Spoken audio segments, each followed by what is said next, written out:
Good evening, everybody. I am Amanda Benjamin.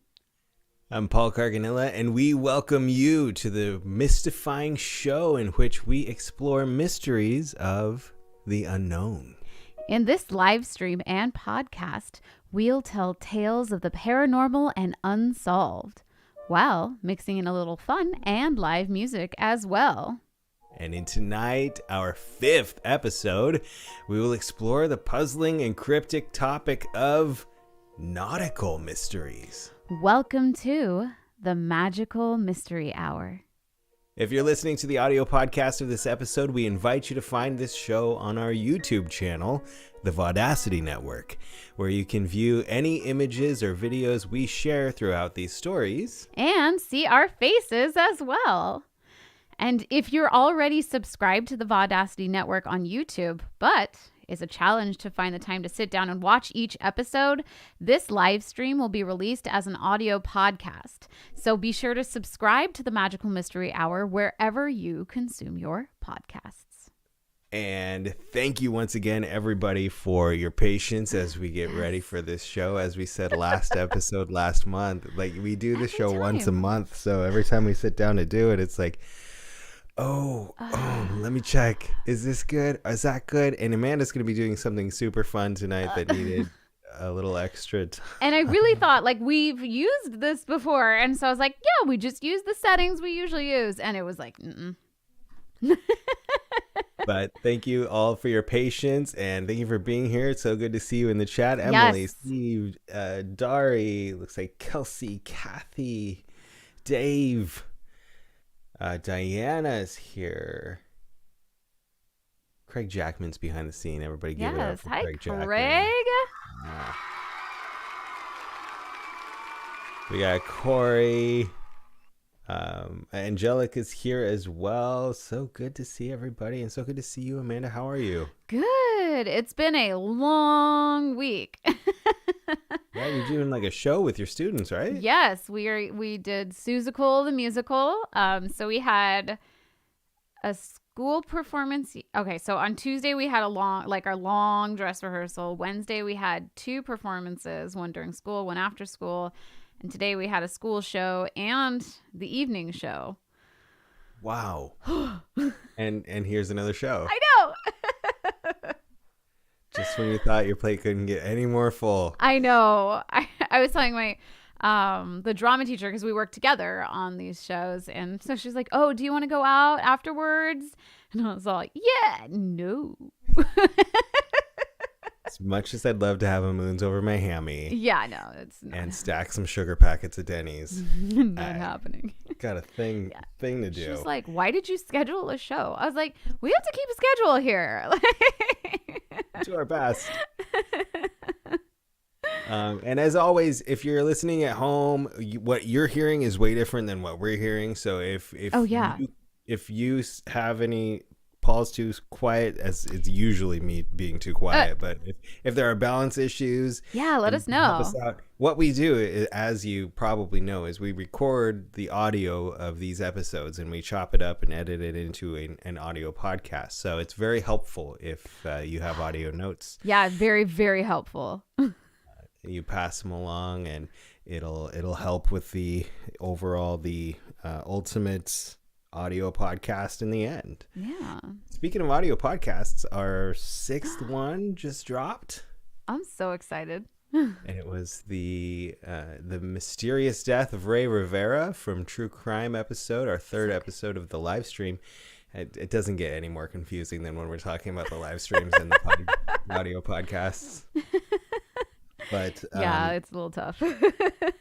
Our 7th audio podcast is going to be dropping in the next couple of days, and that's going to be the Mothman story that Amanda introduced us to in the 4th live stream. Right. Yeah. 4th live stream, different number of podcast. I don't know. I actually legitimately don't know what number we're on. It was the last episode of last year. Yes. Yes. And that was our last episode. Happy New Year to Magical Mystery Hour. Yeah. Happy New Year. So when we talk about what's going to be the next episode, you brought this topic up. I did. And so let's talk about the topic for a second. What are we talking about tonight? Tonight we're talking about nautical mysteries. So the mysteries of the sea. Oh, love it. They're so naughty. They are very naughty. How many knots were they traveling? Oh, nice. Nautical and naughty. They cannot not knots when they're traveling at that many knots. Ooh. Okay, Susicle. Is that in your musical? I know, right? Well, for anyone who may not know, I was a performer at the Disneyland parks for 15 years, and a big chunk of that time I got to play a pirate. I was an atmospheric pirate. By the time the second and third Pirates of the Caribbean movies were coming out, Disneyland wanted to fill the parks with pirates. So the pirates took over to what used to be Tom Sawyer Island, became Pirates Lair on Tom Sawyer Island. And for that first summer, we actually had, on any given day, there were 3 atmospheric, they call it the wandering AGVA performers. So just technical and nobody cares, but AGVA performers in the parks are the ones that with like theatrically trained backgrounds that are very good at improv or vocalization. Anytime someone is a featured performer that is off script, they are a union performer in the Disneyland parks. And off script or on microphone on a stage. Those are the caveats. Right. And so at any given time, there were 3 of us who were wandering in either on the island or near the ride in New Orleans Square. Those were the atmosphere improv pirates called Bilge Rats. And there was a band called the Bootstrappers who had, at the time, 3 musicians and a improvisational performer. So there were 7 or 8 of us just wandering around, entertaining people. And it was only supposed to last for 2 summers when Pirates of the Caribbean 2 and Pirates of the Caribbean 3 came out. But the guest compliments and the feedback that Disneyland got from having us out there was so strong that the Bilge Rats ended up being out there for about 10 years, I believe. Wow. And the Bootstrapper Pirate Band is still there. They don't have an AGVA any longer, improviser. So they're just the musicians are left. But if you go to Disneyland and you're around the Pirates of the Caribbean ride and you find the musicians singing sea shanties, yes, those are our buddies. And that's awesome. I got to do that for a number of years as a pirate named Faruko. And I learned very many sea shanties along the way. I think when I left, our catalog was around 45 songs that we could just sing. It was probably more. I'm probably underselling it. We could do, it used to be 7 half-hour shifts of just being out there singing songs. And we could go a whole day without doubling once. So it was probably way more than 45. But so tonight, since we're talking nautical stories, I thought I'd bring out an old-fashioned sea shanty. Awesome. Yes. Okay. I'm not going to do it the justice that, because, and let me explain, the reason pirates sang sea shanties was to pass the time and to entertain themselves while they made these long treks and long journeys across bodies of water. And they were very simple. They were very repetitive so that everyone could learn it and everyone could know it and everyone could sing along. And along the way, if they were into it and up to it, they'd start to harmonize. And so the chorus of this particular song is just freaking beautiful when all the harmonies are in there.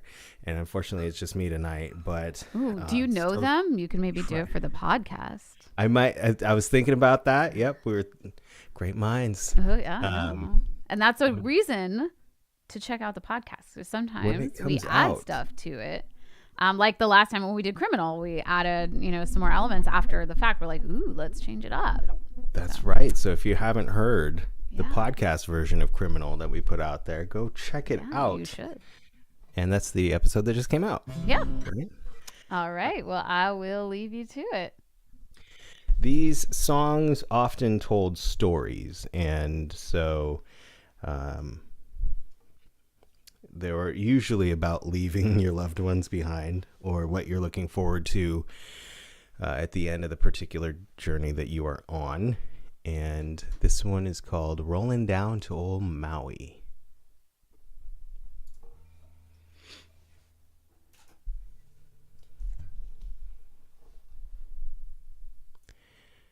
The lyrics are going to be a little bit different than the ones I sang in Disneyland.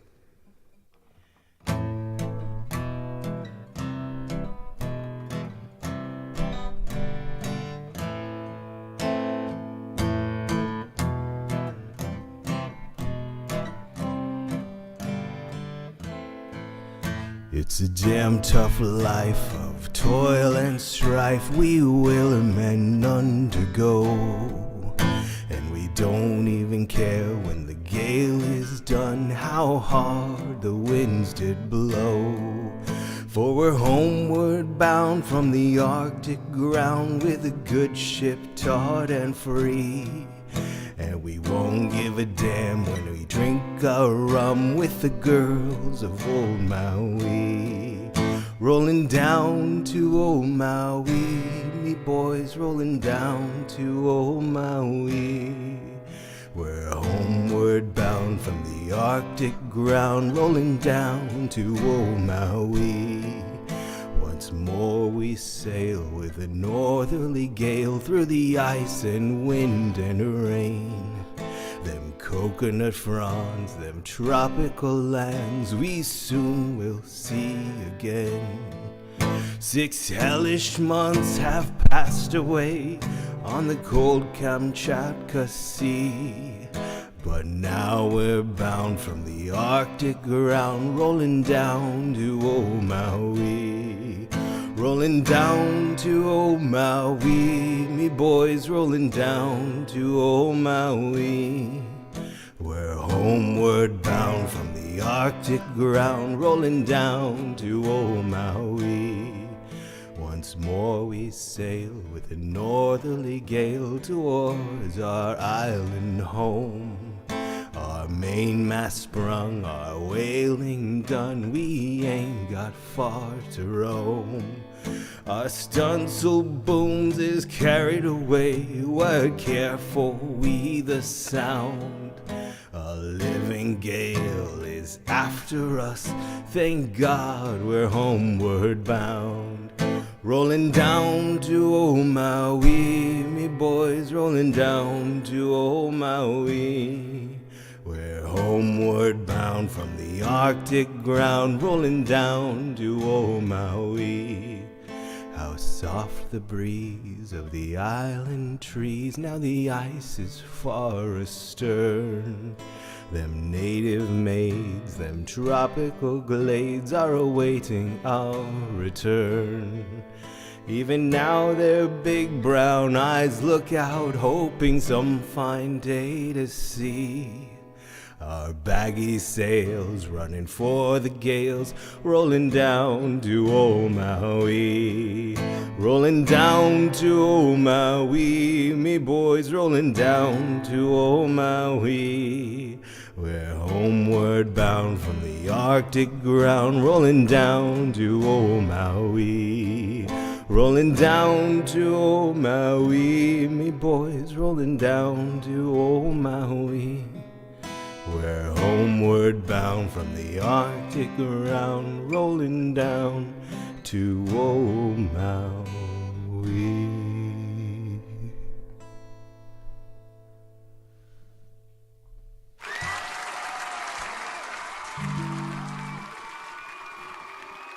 That was great. Nice job. I love it when we do like these covers. Oh, we both did applause maybe? I don't know.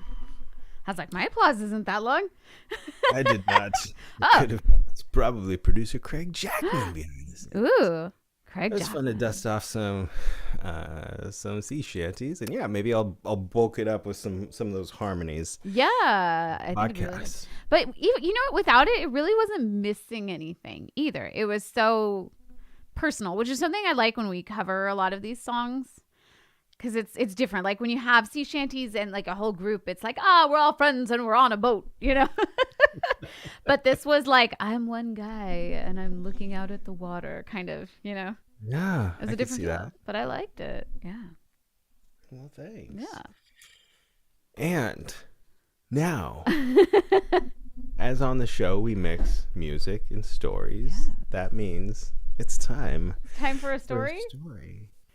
And who better to tell us a story than you're such a good story crafter for these episodes.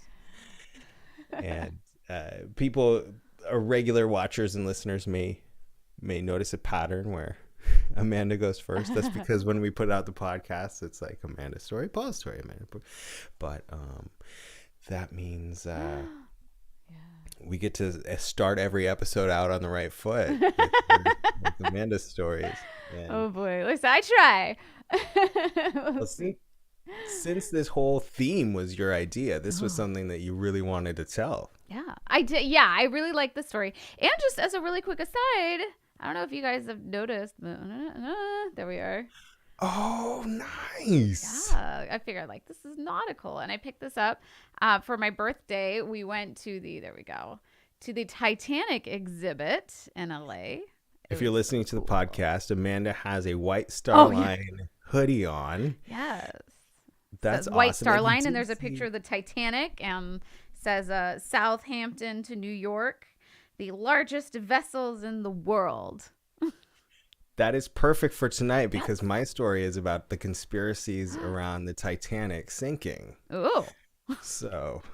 Sounds familiar. We're just going to run it back. I'm just going to tell the same story. You're just going to hit play? No, I'm gonna do it right this time. That's awesome. How was the exhibit? It was really cool. I really, really enjoyed it. They had a lot of the movie stuff. Like they have the grand staircase from the movie. So you go take your picture in front of the grand staircase if you want. I mean, you don't have to, but they have somebody stationed there to take pictures of people in front of the staircase. They have all kinds of artifacts, a lot of them from the Olympic, because they were basically twins. They could have been the same ship. Yeah, no, yeah. You might or know. Maybe they were the same ship. So that was really cool. They did have an actual plate and a tea plate and a cup from the Titanic because somebody actually took it off. They left at the first stop. And so somebody took it off as a souvenir. Because so when they left, they stopped. So from where the ship originally took off, they made one stop and picked up most of the passengers. There were just some on there. And one person or family, or I don't know who they were, but they actually left at that first stop. And so they took the plate and saucer. And it's the only one that survived the Titanic. I know. I was like, oh my God. And it was beautiful. Like we looked at the plate going, wow, the colors, it's pristine. It's beautiful. That's super unique. Yeah. And hard. So, like, I mean, I say hard to find. Like you could find like others. You could find. No. But it was really cool. They had posters everywhere of all these passengers and their stories. They give you a boarding pass and it has somebody's name on it, an actual passenger. And at the end, you find out if your passenger lived or died. It's like the Museum of Tolerance. Yeah, a little bit. Yeah, that's true. And they have all kinds of like artifacts, stories. They rebuilt like the reading room, and they had an actor in there, so she's just reading or journaling and things. And it was just really neat. They had a trumpet player in the beginning. Yeah, it's just cool. Might have to check that out. I saw you and I, we live in very close proximity to the Reagan Library. Right. And there was a traveling Titanic exhibit that came through with like artifacts that they brought up from the bottom of the ocean type of stuff a few years ago. And I got to see that. But so when this one came around, everybody started tagging me in posts and sending it to me. I was like, I clicked on it and I looked at it and I said, it looks like a lot of just rebuilt like sets and things, but like after talking to some people who went, like it sounds like something I should really do. Yeah, it was really cool. I really liked it. Nice. And happy birthday, by the way. Thank belated. you. Yeah. It is also my father and niece's birthday tomorrow. Oh, well, happy early birthday to them. So happy East Coast birthday. Up in here. We're not going to sing tonight. Yeah, it's okay. But happy birthday. It's just weird when there's two people. Right. It's kind of awkward. Yeah. But so that's an awesome sweater. I'm glad to hear you went. I'm glad to hear your feedback from that. Yes. And what story have you been cooking up? Yeah, let's get that. I just realized I forgot one thing. I am going to tell the story of the Mary Celeste. Ooh. How many people? I punched my microphone while you were saying that, and all I heard was me punching my microphone. You're gonna tell, I don't know how other people, what story is it? It is the story of the Mary Celeste. Yes, the Mary Celeste is a really interesting ship, and it has, like I said, just a really cool story. So I'm gonna see if I can pull up. I forgot that I did pull up I did prepare some music. So let me pull that up because I almost forgot. There we go. Let's see how loud this is, and I will adjust it. Oh, that's loud. There we go. Okay, can you guys hear that? Is it too loud? What do we think? I'll restart it, but I want to. Yes, okay. How do we feel about this music? Can you hear me talking over it? I feel like the music could come down a little bit, but maybe I'm not hearing it the way that everyone else is. I will put it at a 1. That way we just have a little bit of something in the background. Okay. All right. I will start it over. Great. So like I said, I'm going to tell you the tale of the Mary Celeste tonight.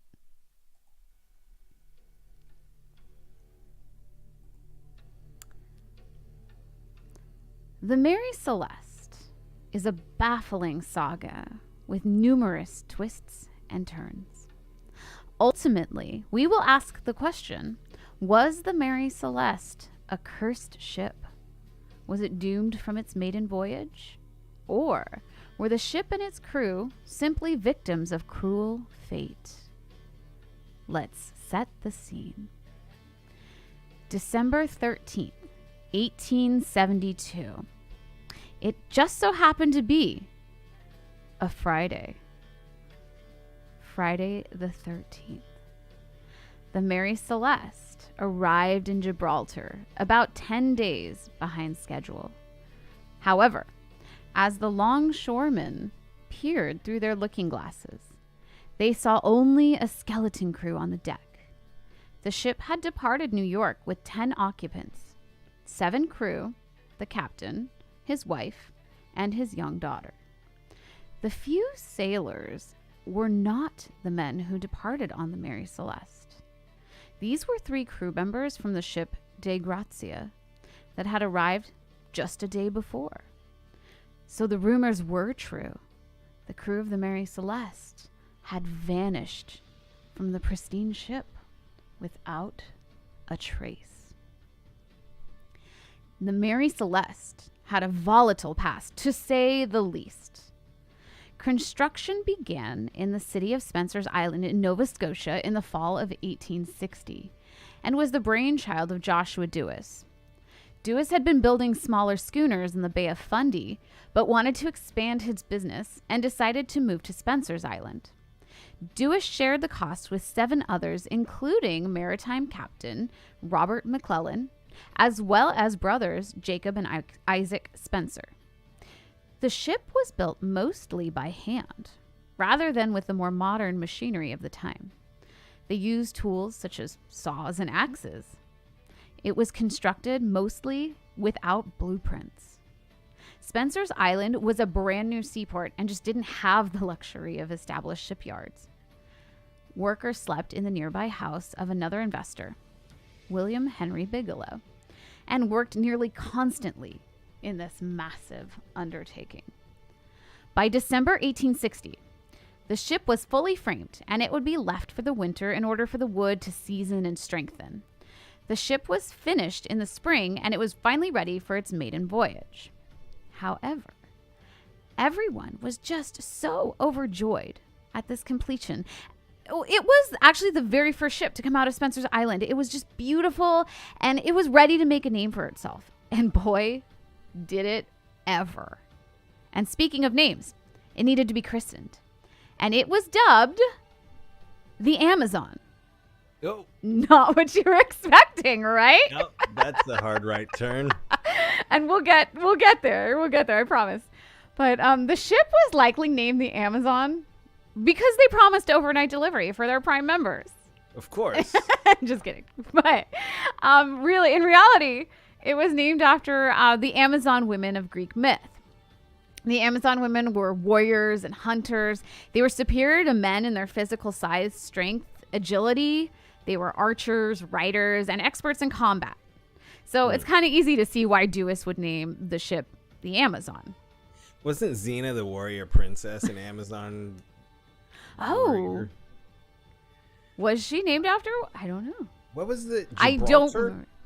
You said it. That's where it was going. That's where it's going. Yes. That's where the ship was going. I remember Xena, but not in detail. Yeah.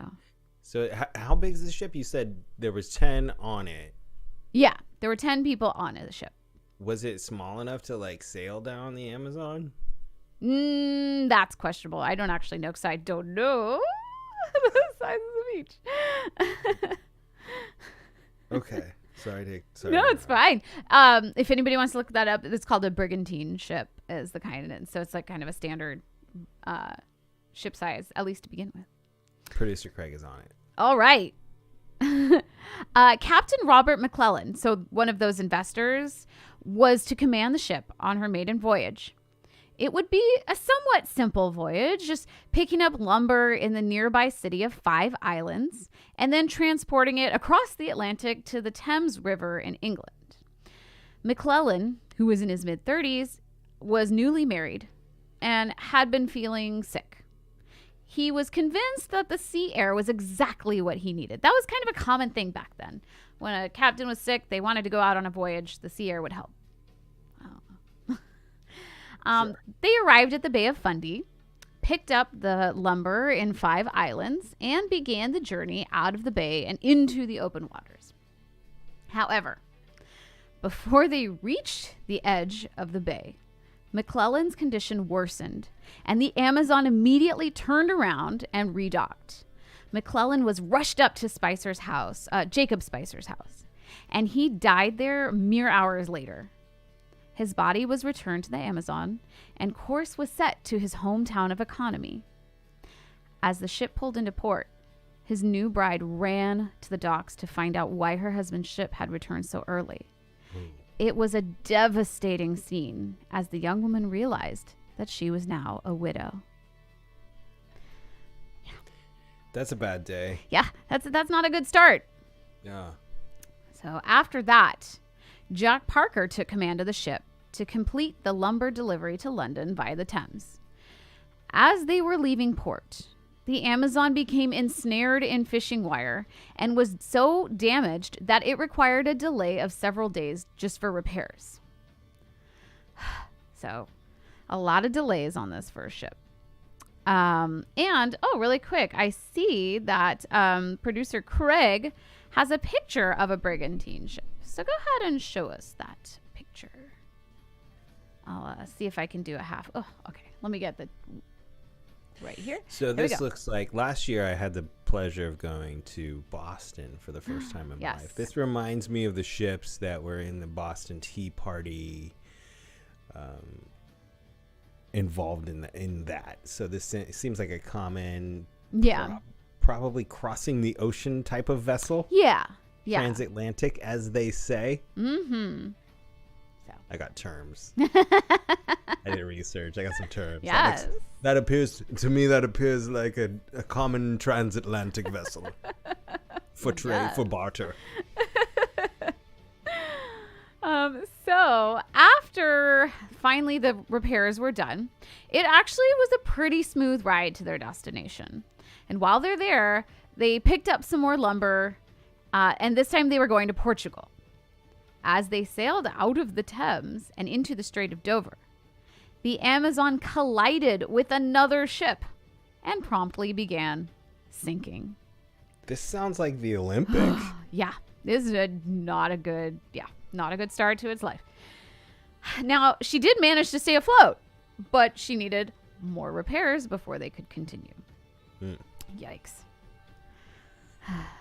Anyone who hasn't heard our first episode, Conspiracy Theories, I talked about Titanic and the Olympic and the sister ships, and that's what I'm referring to. Titanic's sister ship, the Olympic. So if you haven't heard that, go listen to it or watch it, whichever. Correct. Or both.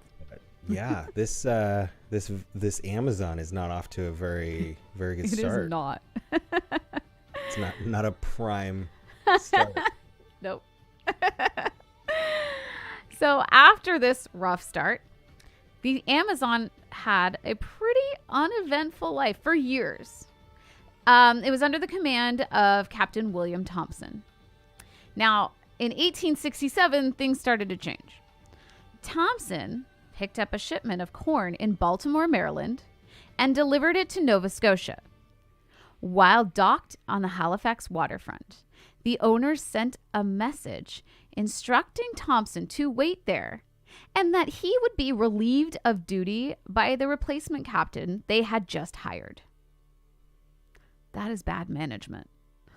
Yeah, is this the same captain who's been with the ship from the start? No, the first one was the one that died. And then we had another one, and then, Thompson took over after that. And like I said, it was for years. After they collided, he took over. And he got fired right there on the tarmac. Yeah. So he'd been captain of the ship for about 5 years. And then you just get a note that's like, hey, wait there, you're fired. But wait with the boat, please. Yeah. Like I said, bad management, not a good idea. Wow. So, understandably, Thompson was irate at this message. Now, it wasn't altogether unexpected. The owner's rapport with him had been waning in recent years. But still, he felt utterly betrayed by this action. At least he had years of successful trips and didn't say, run the ship aground. The bar had to be set pretty low. But what happens next is a shocking retaliation. The first thing that Thompson did was relieve George Spicer, who was one of the Spicer brothers' children, from his post. So he had been on the ship with Thompson, leaving him ashore in Halifax. Thompson then sailed the Amazon to the nearby Cape Breton. Now, this is really important because Cape Breton is known for strong storms and rough waters. So the insurance policy on the Amazon specifically forbade the ship from entering the Cape during the stormy season, especially after November 1st, due to the danger. And, of course, the ship was destroyed in a storm as the captain waited for his shipment. Thompson informed the owners of the situation, but they knew they would be unable to collect any insurance money due to the location of the wreck. So upon realizing this, they decided to sell it.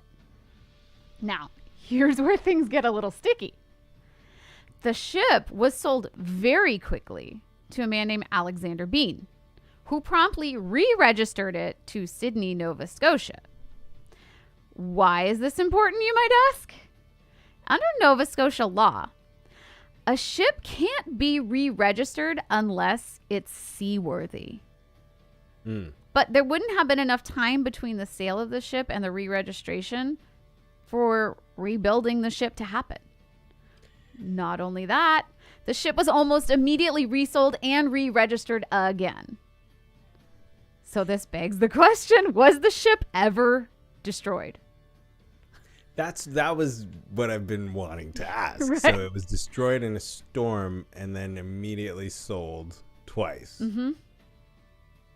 So the rumors are that Thompson actually worked with McBean to scam the owners out of the Amazon. So they apparently never came to inspect it. They said, yep, it's destroyed. Okay, sell the thing. McBean comes over, buys the ship. Okay. Yes. What comes to mind to me is The Greatest Showman, where Phineas Barnum uses ships at the bottom of the ocean for collateral for his circus. Like, are we sure when the ship was destroyed, it was still afloat? Well, we don't really know because there's not like they didn't go and say, oh, we're going to make a report. It was just kind of like, hey, your ship is destroyed. It's way over here in Cape Breton. What do you want to do? You can't collect the insurance money. Oh, yeah, because the owners aren't even in the country. No, well, they're in Nova Scotia, yeah. So they'd have to like sail out and go look at it. So the idea is Thompson just not called. He wrote the letters and was like, "Hey, your ship is destroyed. He." Right. Okay, so let's sell the thing. Nick Bean goes, "I'm interested in your ship," because in the Thompson live said chat. It there's a smart gentleman by the name of David Benjamin who says that's the whole point. He's explaining it to me because I didn't get it. It wasn't destroyed at all. Yeah. It was that was insurance fraud. Yes. Got it. I mean, and we don't know. That's not official history, but based on the days and times of things, you know, the amount of time, it would take a long time to fully rebuild the ship. And the sales and re-registrations happen so quickly. It's very possible. I have a whole lot of not official history in my stories because they're from a long time ago. Yes, so I get exactly. that. Yeah. You're like, well, no. Yeah. So John Beatty bought the newly re-registered Amazon from McBean, and less than a year later, it was wrecked in Maine. Yikes. From there, the ship went to New York for public auction. And it was sold to a man named Richard W. Haynes for only $1,750, which is $38,000 today. What a bargain! And it actually really, I mean, it was very cheap. Haynes registered the ship to New York, but he realized there was a problem. Because it's a foreign ship, Haynes would have to pay import fees. So he came up with a plan. He was just going to rename it and hope no one would notice. He decided to name it the Mary Celeste. Because Mary Celeste was a girl who betrayed him over and over and over and was two-faced and fake and lied. And that was a perfect name. I'm just making that up. But, wow. Okay. Yeah, and Mary Celeste does mean like heavenly Mary, right? So. Oh, yeah, I knew that. Yeah. Yeah.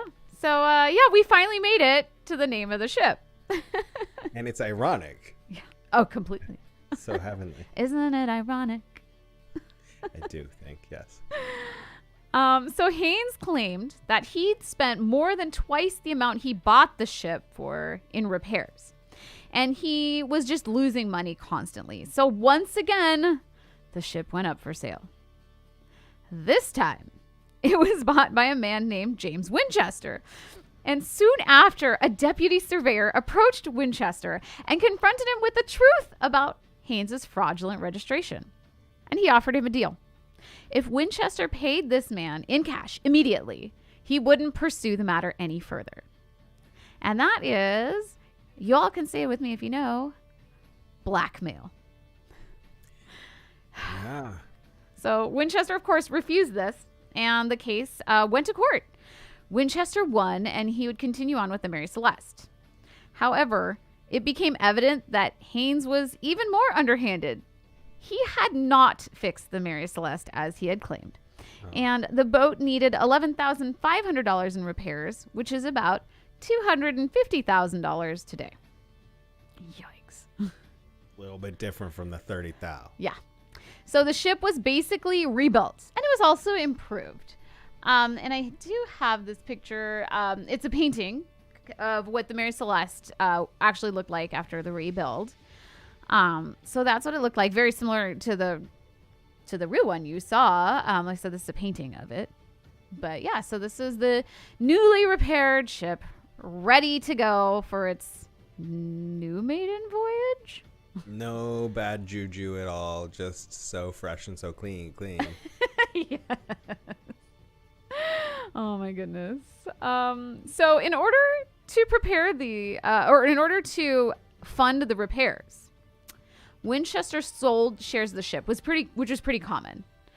You'd say, I own, a third or quarter or whatever it is, and you'd share the costs. So 1/3 of those shares would go to Captain Benjamin Briggs. So he's obviously the man on the left. So that's Benjamin Briggs. And by all accounts, he was a really good man. He was an accomplished captain, and he was chosen to captain the Mary Celeste on her maiden journey to Genoa, Italy. He was a very devoted family man and insisted that they join him on this journey. His wife, Sarah Elizabeth Briggs, had been his childhood sweetheart. His son, Arthur, who is not pictured here, was 8. And he was really busy with his schooling and just couldn't join them on the journey. So he was left in the care of his grandparents. And lastly, there's 2-year-old Sophia Matilda, and she would join them. As they prepared their journey, Winchester hired 7 crew members. The first mate was a man, Albert Richardson of Maine. Second mate was Andrew Gilling of New York. The cook was Edward Head of New York. And brothers Folkert and Boy Lorenzen, Arjen Martens, and Gottlieb Gondeschall were all from Prussia and just general crew. In case you don't know, this area called Prussia is now a region of modern-day Germany. And Prussia actually ceased to exist as a direct consequence of World War I. So that's why we don't talk about Prussia anymore. It doesn't exist. We don't talk about Prussia. Watch out, Disney. Yeah. We'll just leave that there. Yes. We contractually we cannot sing anymore. Briggs inspected the crew before departure and said that they were all very strong sailors. He mostly had good things to say about them. He jokingly said that they were strong sailors, but maybe not the smartest of crew, but that was okay. Like I said, he was very fond of them and just thought they were great and that they would have a good voyage. The Mary Celeste stayed in New York for a time, preparing to depart for Genoa. And the Briggs actually lived on board for a while before the trip to begin to make the ship more like their home. They even brought a melodeon, which is a type of organ that has foot pedals, a lot like the organ that push air, suck in air and then push it throughout the instrument over reeds. It's a lot like, and then it has a keyboard on it. So, like I said, it's a lot like an organ, but still a little different. The Briggs family would play the melodeon every night. And Briggs realized in living on the ship that he really missed Arthur just immensely. And several times he considered releasing him from school for the rest of the year and just sending to have him join them. But ultimately, he decided against this and just stuck to the original plan. Meanwhile, 1,701 barrels of denatured alcohol were loaded onto the vast cargo ship holds of the Mary Celeste. It's a lot. Like the whole bottom of the ship was just filled. That sounds like Polly's picnic cruise. Except it's denatured alcohol, which we'll talk about in a little bit. Oh, that's different. A little different. That's a different alcohol package. Beverage package. Yes. Watch out for that one. It's a ripoff. There's the regular, the deluxe, and the denatured. I'm excited to hear about that pitch. So all of these barrels of alcohol were laid on their side, and they had wood pieces wedged between the barrels to keep them in place. Alcohol was very, very dangerous to transport because if it wasn't stored properly, fumes could build up and even cause an explosion. So you had to be really careful when you had alcohol on board. And soon, it was departure day. Tuesday, November 5th, 1872. Mary Celeste was towed out of the docks. but immediately just hit a bank of fog and bad weather. So she had to wait in Staten Island for 2 days. The ship just can't start a journey. Finally, they would leave on the ill-fated trip into the Atlantic, the first and last voyage of this crew. Meanwhile, a very similar ship called the Dei Grazia was about 1 mile away, waiting for its departure date to arrive. Now, let's head back to where we started. We're going to go back to Gibraltar on that Friday the 13th. As you may recall, the crew of the Dei Grazia arrived about 1 day later than the three crew... Wait, I think I said that backwards. Hold on. The Mary Celeste arrived in Gibraltar about a day after the crew of the Dei Grazia. Okay, so the Dei Grazia arrives, says, we're going to bring the Mary Celeste in. They're just a little bit behind us because they had to get things fixed up. A day later, Mary Celeste arrives. They told the story of the discovery of the vessel, and suspicions arose. The crew told a startling tale indeed. On December 5th, Captain Moorhead of the Dei Grazia spotted sails about 5 miles away. Now, here's Benjamin Moorhead. And he was watching it, and it seemed odd to him. It was just kind of meandering. It looked like it was coming towards them, though. But again, it's 5 miles away, so they can't tell very much. As the mysterious ship drew closer and closer, he noticed that there was no one on deck. And more importantly, no one at the helm guiding the ship. He noted her unkempt sails and that the ship seemed to meander aimlessly through the water, as if it were a ghost ship of legend. When the vessel was close enough, Moorhead sent 3 crew members to investigate. As they stepped on board, an eerie silence welcomed them. The sails were tattered. Some were hastily pulled down and lay crumpled on the deck. In the kitchen, dishes were still set, waiting to be used. Pots and pans stood at the ready on a stove that would never be lit. The cabin interiors were soaked through and through, and the beds were left unmade. This told the crew that whatever had taken place would likely have been in the early morning, since Sarah Briggs, the captain's wife, would have made the beds soon after waking. Looking up, the cabin skylight had been left open, explaining the wet room. When they examined young Sophie's bed, her impression was still on the sheets. What? Yeah. It's like they just disappeared. Investigating further, the water pumps, save for one, were all present and in working order. They did find, however, that there's about 3.5 to 4 feet of water in the holds, but not enough to cause any major problems with the ship. Now, this likely happened as a result of the cargo hatches being left open after the crew disappeared. It's also important to note that the belongings of the 10 occupants and all of the cargo were left in perfect condition. The last log entry was dated November 24th, and there was no indication of any major problems with the Mary Celeste. And there was a slate log, which is written on chalk on a board on the wall, for the morning of December 25th, noting their location and just kind of a few other mundane notes. That's interesting. There's a slate log in one of my stories, but my story's in a lighthouse. Oh. And the way that it was explained in a couple of the articles I read was there's an official log. Yeah, the book. That the boss fills out at the end of the day. But you can make notes on the slate log, which is just chalk, and you can edit them. Yeah, he edits them at the end of the day. The official log, yeah. Yeah, exactly. This is very interesting. So when they searched the cargo holds, they found 9 barrels of alcohol were empty. Suspicious. Or sus, as they say. Somebody had the package. Yeah, could be true. As they walked the deck, they discovered that a piece of the side rail had been removed, and the lifeboat was missing. Finally, a clue. The Briggs and crew must have boarded the lifeboat. But why? Everything seemed perfect. Why would you get on a lifeboat? Some would assume that pirates forced them off the ship. But nothing was missing. Had it been pirates, one would expect a bloody scene and for the ship to be stripped of its precious cargo. Pirates don't just go on a ship and toss people overboard and then leave. Right? So I can't imagine that it's pirates.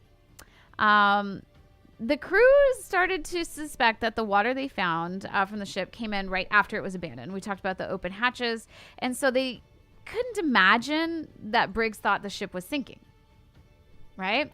Because they did find, they said maybe if that happened, he thought the ship was sinking. But he was, again, very experienced, very good, and he had his family on board. So he would have, been very thorough. The Mary Celeste obviously wasn't sinking, so it's just hard to imagine that he'd have been like, oh, the ship is sinking with no reason to. Right. So those two things, they couldn't give an answer. They were like, the crew just vanished, and that's it. That's all we know. So, yeah. Was there any mahogany on board? Mahogany? It'll make more sense with my story. I was like, is this a joke? I'm trying to. We're gonna do a spin-off crossover story. It's gonna be a lot of fun. We had no idea this was happening. I know. I'm here for it. So this unheard of story, coupled with how quickly the crew got the Mary Celeste in working order, raised some eyebrows. Right? You find the ship and you get it all working, you get it set, you get ready to go, and you arrive with less than a day's delay. Seems a little weird. Maritime law at the time said that if a ship brought a lost vessel to shore, they would be entitled to a percentage of the lost ship's value as a salvage fee. Yeah. The insurance company decided to pursue an investigation to determine if there was any wrongdoing on the part of the De Grazia before giving them a payout. A few more suspicious details arose as the crew that brought the Mary Celeste to Gibraltar accidentally erased the slate log for November 25th. They didn't put it in. They used it like they would normally. They didn't put the 25th into the log or anything. You had one job. Yep. Didn't happen. A seemingly bloody sword was found under Briggs' bed. But chemical testing revealed that it was actually rust and not blood. So they're back to square one. Now, the trial itself went on for months.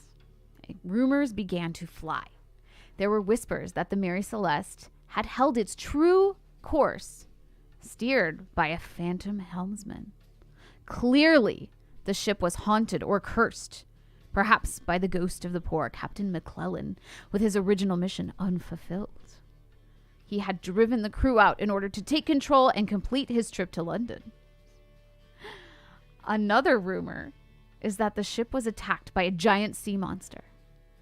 Perhaps the crew went about their daily business, raising the sail, cleaning the kitchen, swabbing the deck. I imagine the first mate pointed out to the captain how eerily still the water was as they looked over the deck, peering into the deep azure water. A kraken suddenly lunged out of the deep and pulled them into a watery grave. Yes. That's the one. That's the one. And of course, there is a theory that Benjamin Briggs actually set up the disappearance himself. The idea here is that Benjamin Briggs wanted to start a new life and just take the opportunity to completely disappear to the Azores, which is part of their route. And possibly he could stow away on the De Grazia and just begin fresh when they arrived in Genoa. But do you think that Benjamin Briggs would have just left his beloved son behind if that was actually his plan? Like, he kept considering excusing Arthur from school to join them. So it just seems odd. Like, it's possible maybe he was like, oh, it's going to look way too obvious if I do that. But it just seems weird considering how much he said he missed him. Right. Yeah, I don't know. Then I believe I have, never mind. I forgot to load that picture. It's fine.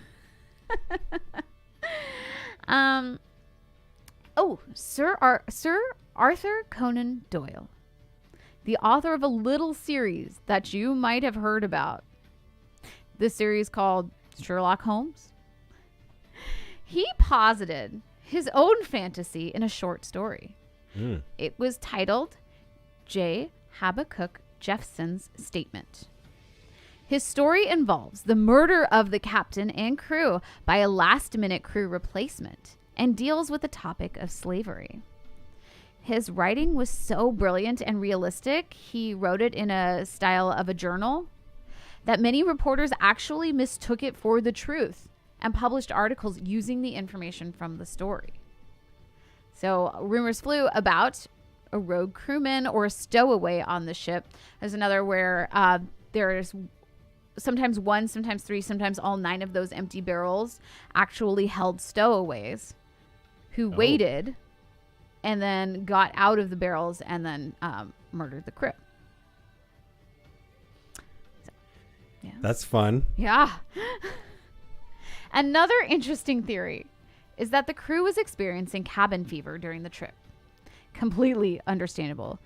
It had been raining pretty much nonstop for 2 weeks. Everyone had to stay inside the small interior as much as possible. And there really wasn't much to do for fun. And contrary to popular opinion, playing the melodeon in a raging storm annoys everyone. Come on, music is music, right? Yeah, but when you have cabin fever... Sure. Yeah. The theory is that the crew became restless and actually decided to drink the denatured alcohol as an escape. Pro tip for those that don't know this, you should never do that. Denatured alcohol is poison.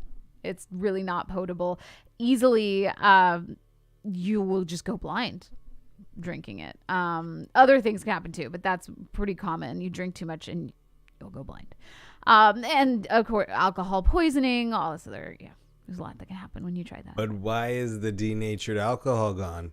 Yeah, because there are 9 barrels that are gone. So it's entirely possible that that happened. And then once under the influence, a mutiny took place aboard the Mary Celeste, and the captain was removed. Perhaps there was a fight, and the mutineers or the captain and his family were forced into the lifeboat, whoever won that. But then what would have happened to the other half of the crew? And why were there no signs of violence? There was no blood, no weapons. It's an interesting theory, but I can't get it to add up. There's a lot of pieces that... Sure. But could be. Oh, go ahead. I was just going to say, maybe it's karma. I know. Just that ship was carrying so much bad juju. I know. That it decided to swallow 10 humans. Yep. It just... You're mine now. I am the captain now.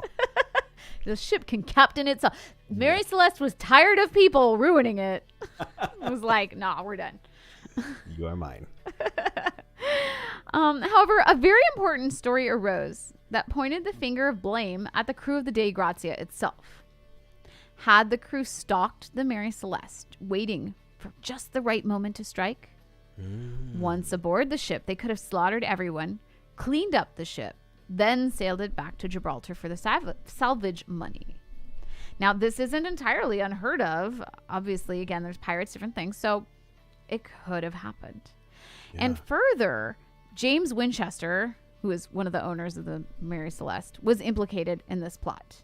Some suspected that he hired the crew of the Dei Grazia to carry out the bloody deed.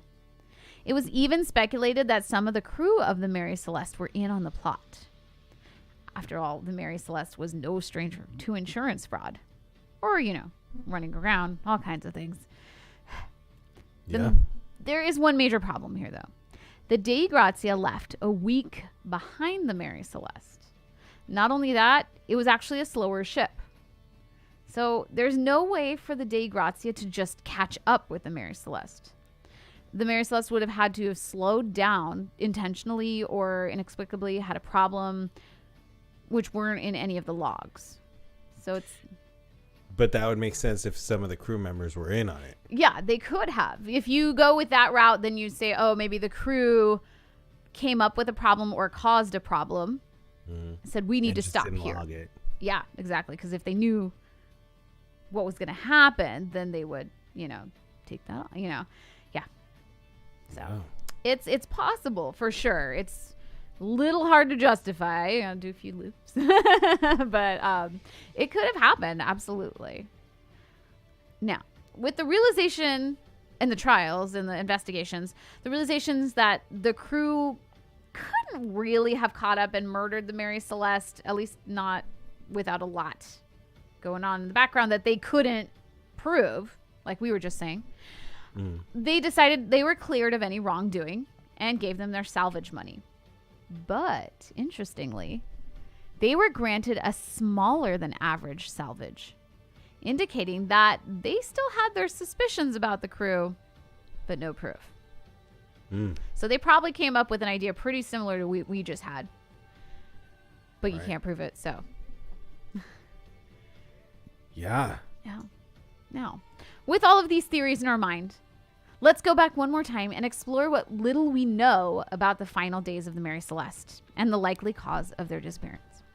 Okay. Now, this is, of course, if we use Occam's razor, because we just came up with a great theory about what happened. But if we go with that simplest answer, you may recall that after leaving New York, the Mary Celeste was battered by relentless storms and rough seas constantly. The waves were so violent that the inhabitants were being noticeably tossed around in their cabins. The rain beat down on the ship and forced the crew to close all of the cargo hatches and even put canvas coverings over their windows. This action may have actually sealed their fate. Do you remember what the ship was transporting? Unnatured alcohol. Yeah. Packages. So 1,701 barrels of denatured alcohol. Now, you may also recall that I said that alcohol is one of the most dangerous items to transport, because if it's not stored properly, the toxic fumes could spread about the ship. A series of strong storms could have loosened or cracked some of the barrels, and perhaps they rubbed together and just caused some cracks to form and, again, fumes to leak out. This easily could have explained that. And to add to that, all the cargo hatches had to be closed due to the unrelenting storms. And this gives you a recipe for disaster. The logs noted that there was a rumbling coming from the cargo hold, indicating that the fumes were building up.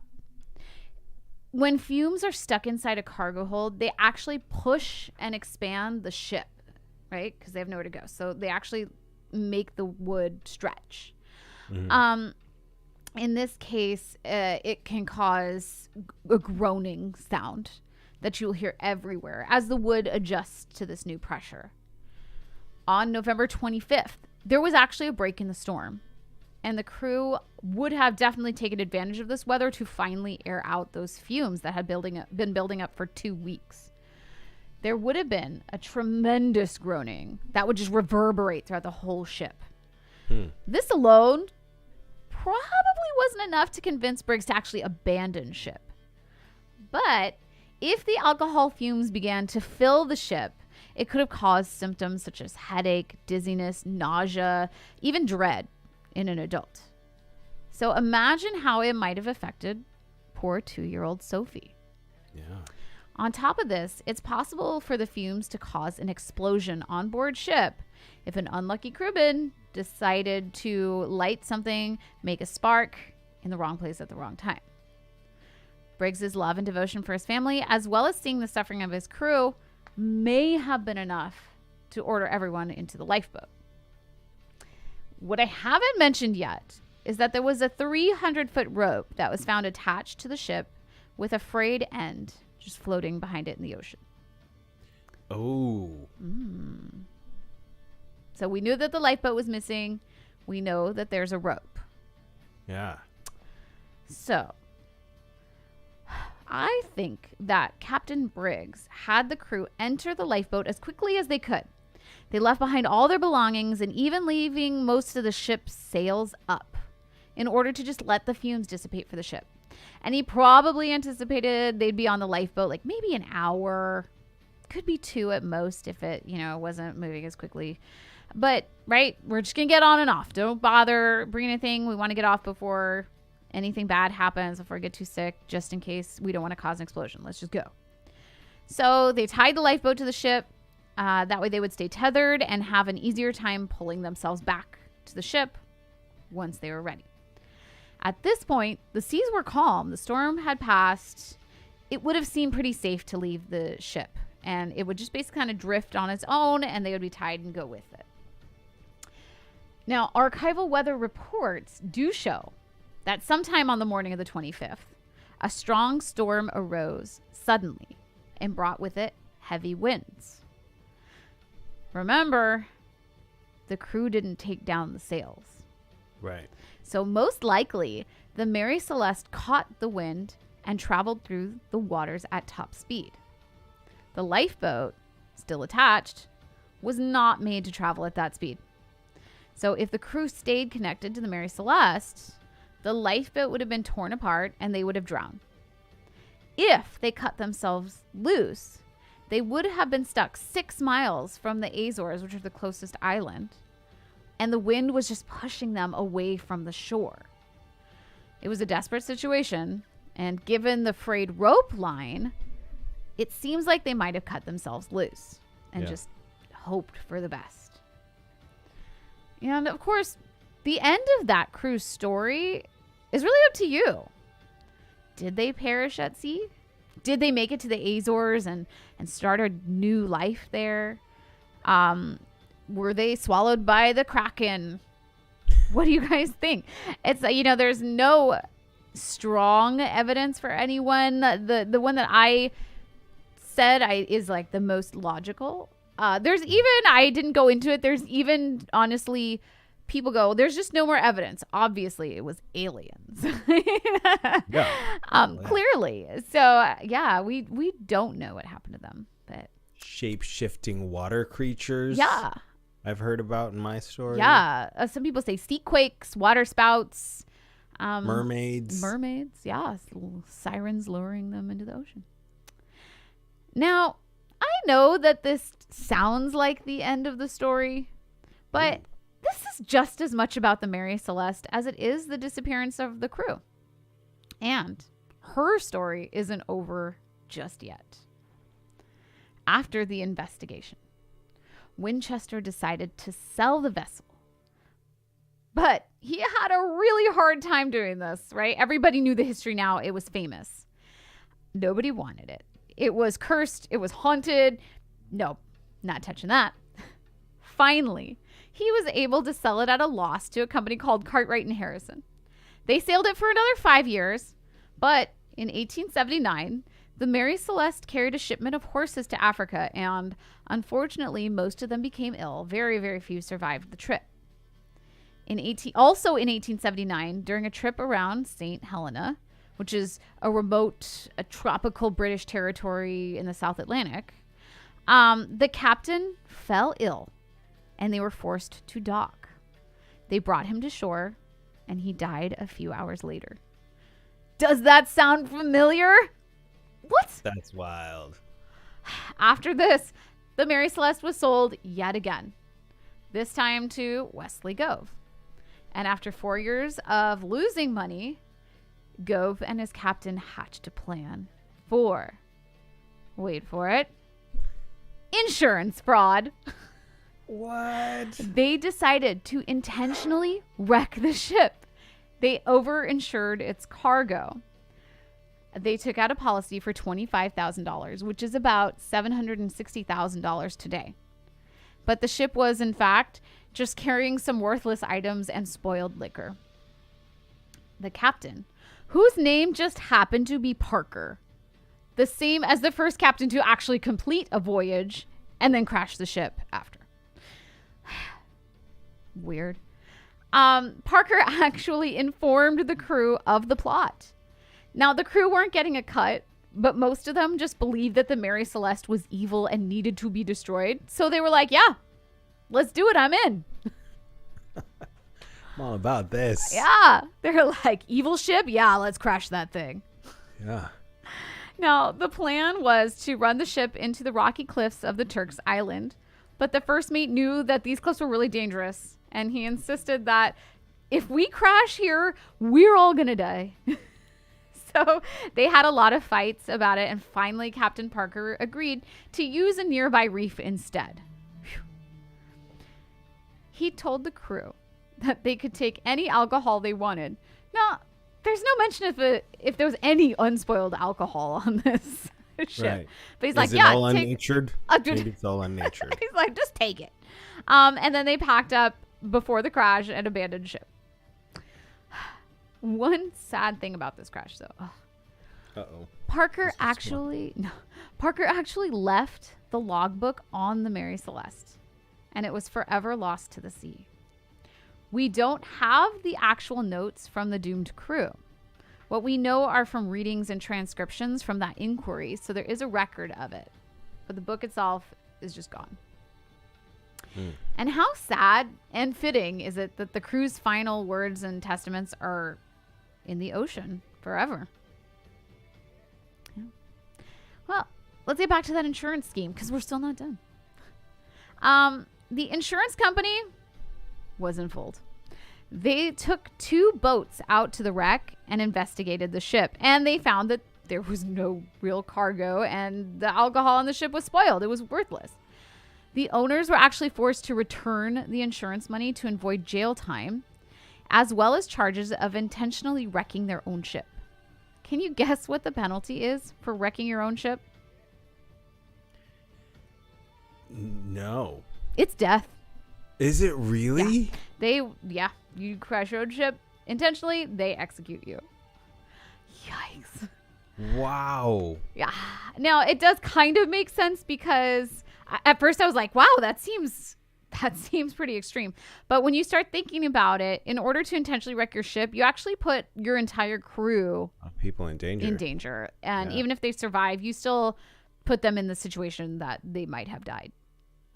So, yeah. Yikes. They don't want you to do that. Sure. But I don't want you to think that they got off easy just repaying the money, because they didn't. The owner, Captain Parker, and the first mate all died within 6 months of the wreck.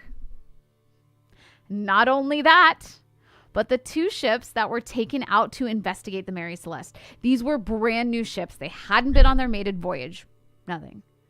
Both of those ships went out on their first trip. They were destroyed and their crew was lost. Wow.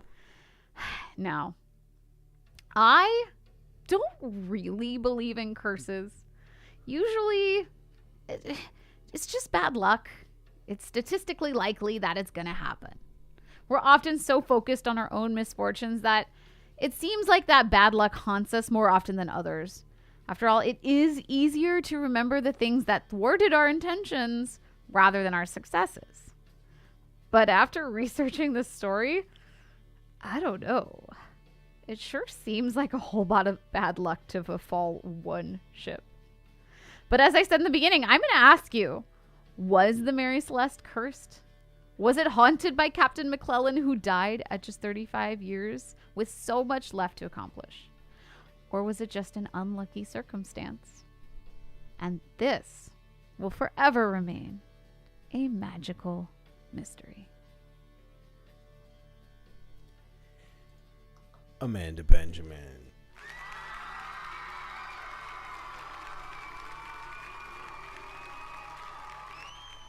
Definitely aliens, though. Definitely aliens. That's wild. That's a lot of... Isn't that? I think that's so much... It's just so much bad juju. It just had to be like so chock full of negative energy that... Yikes. Wow. Oh my gosh. I get like, what? More like, I thought when I first was like, oh, I kind of want to tell this story. I was like, oh yeah, like the disappearance of this crew. It's so interesting, right? Like I'm going to make a story and like talk about all the different things and go into detail about sea quakes and all this stuff. And then I was like, no way. Like this story is about the Mary Celeste. Yeah. Yeah. So it was cool to work on the story and realize how it evolved. Yeah. Incredible. And great job putting that together. Thank you. Piecing that together and sharing the story with us here on the live stream. Thank you. Benjamin. So what do you think? I like your version of how they disappeared. It just makes sense. It makes a lot of sense to me. And yeah, what was I going to say about it? There was something I was thinking. Oh, so what's weird to me is that that's a great plan. If the captain's like, everybody, let's get in the lifeboat and let it air out and trail it for a while. But I feel like they would have noted that they were going to do that on the slate. Mm-hmm. You wouldn't just leave your ship without saying, "Hey, just in case we don't make it back, right. We're going out on the lifeboat. This is what we're doing." Right. And so that's weird to me, but the rest of that option sounds. Yeah, that's true. I mean, like, if they were like, this is an emergency, we have to go right now, I could see why they'd be like, don't bother with the slate. Don't bother with the sails.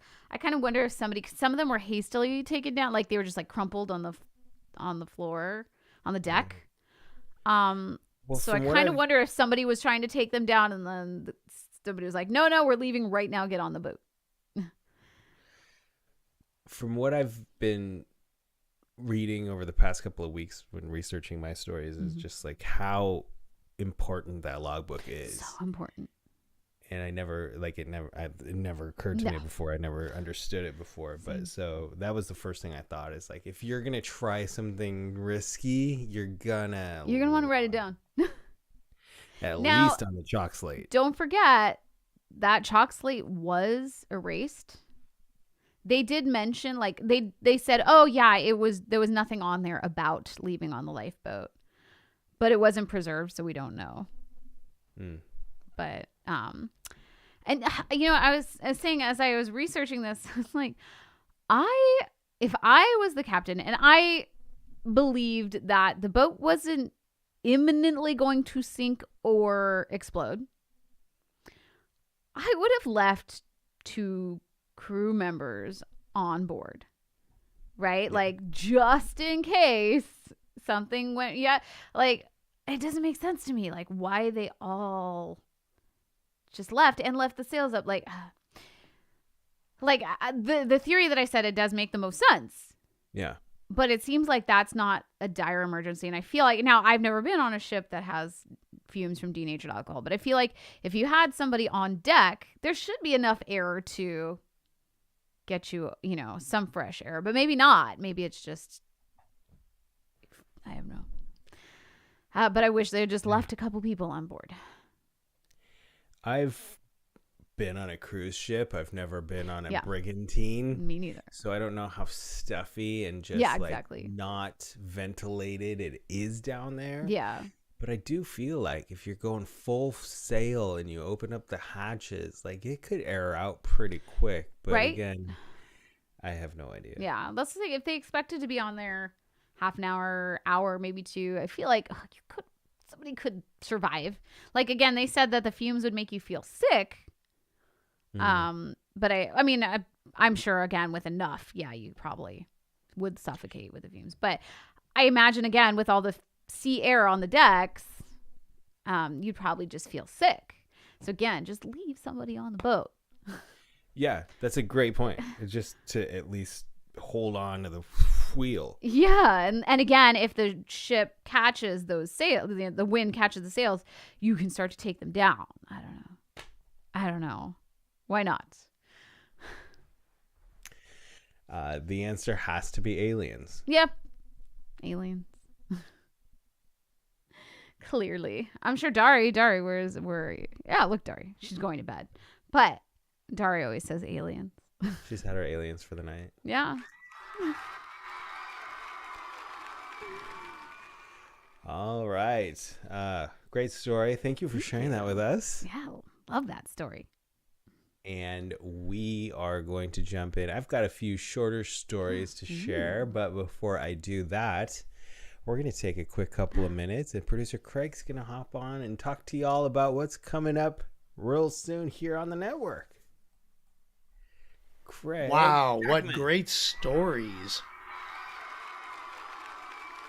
So, ladies and gentlemen, thank you very much for joining us tonight. We still have one more story left. I just wanted to remind you, as you can see in front of you, that right now, the podcast for The Mysterious Death of Ray Rivera is available where you listen to podcasts.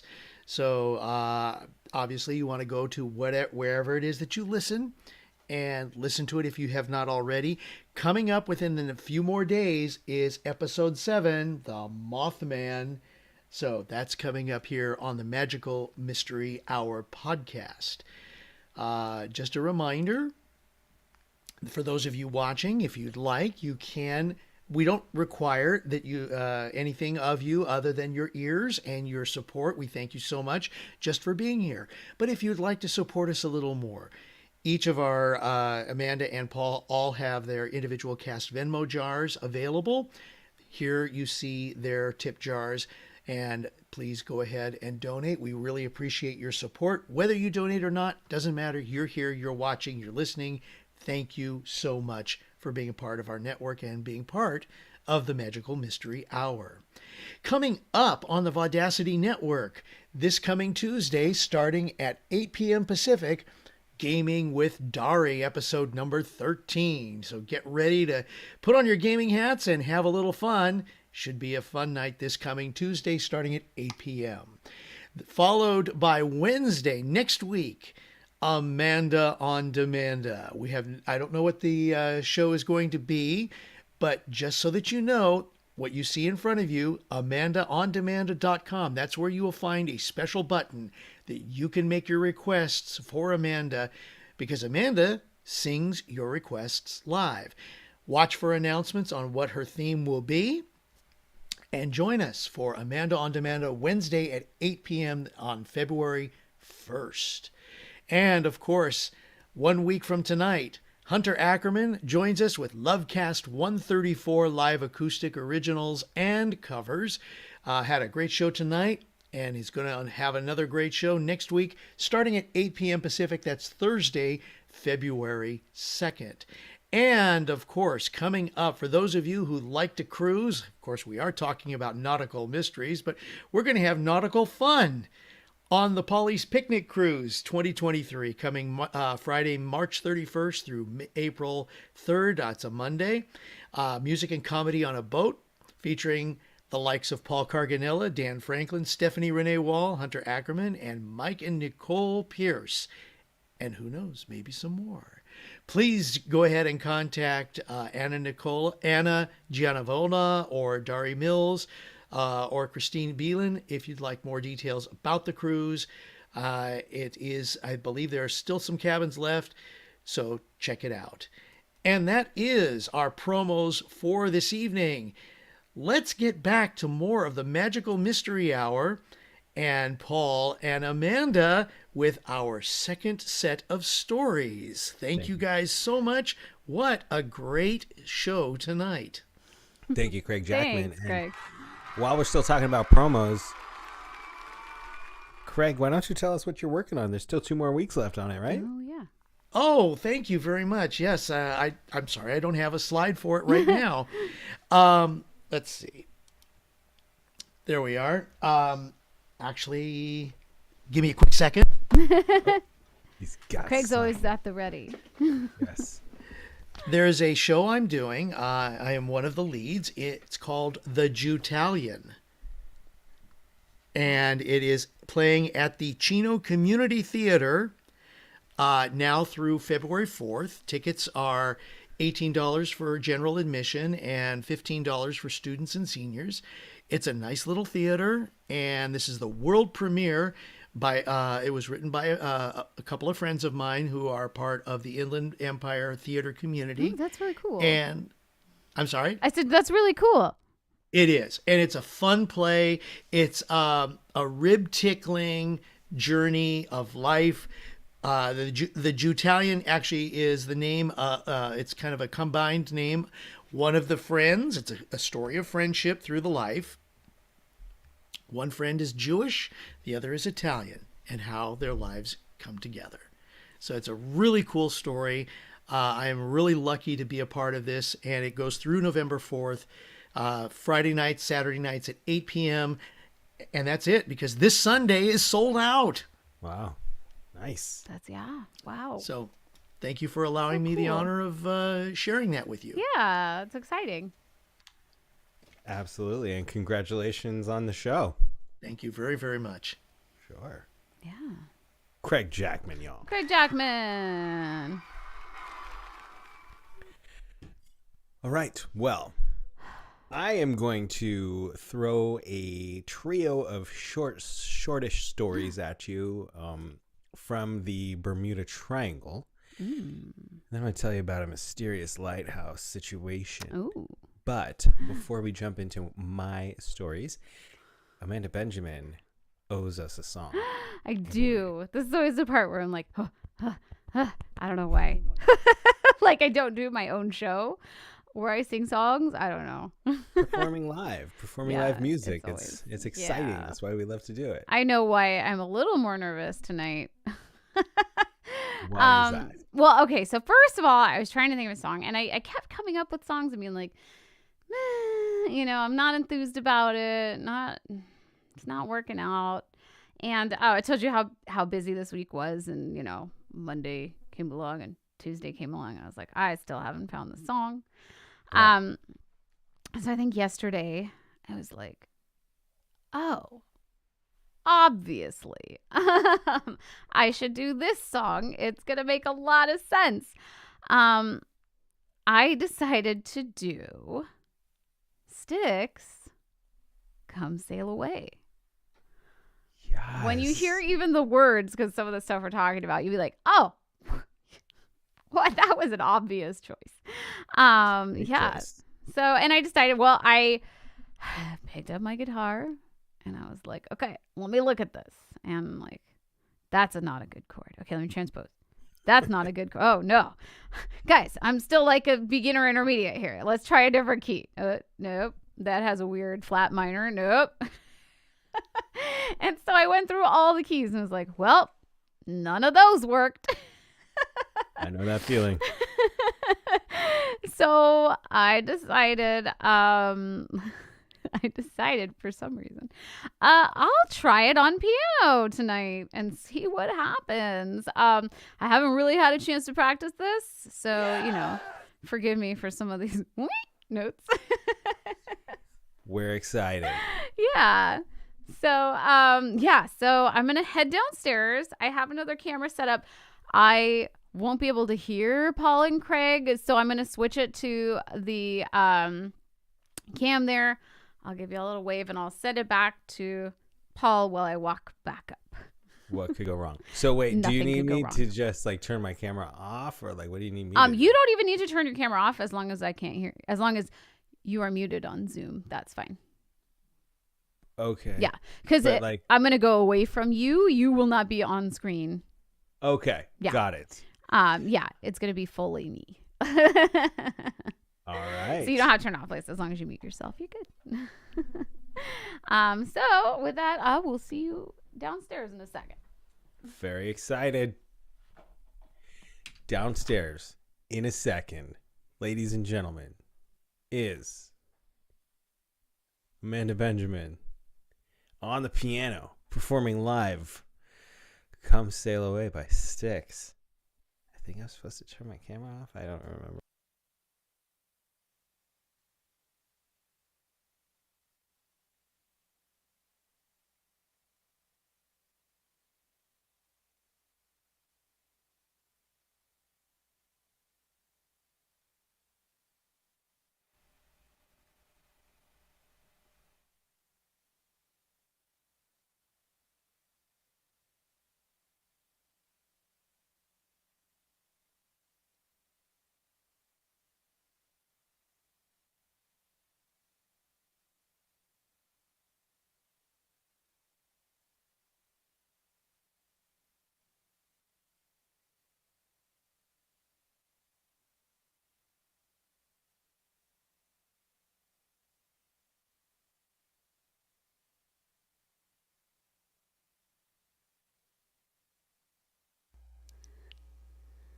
All right, let's give this a try.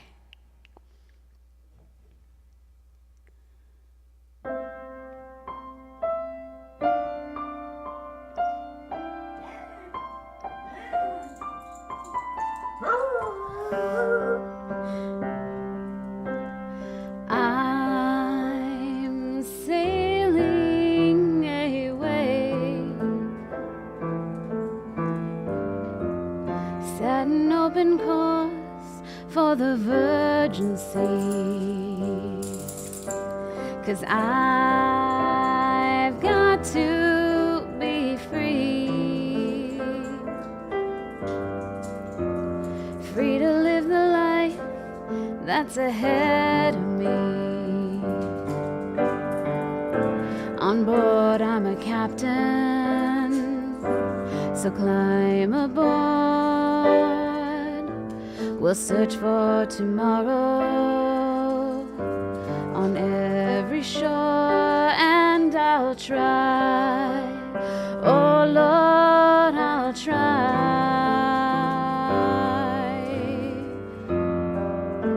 to carry on.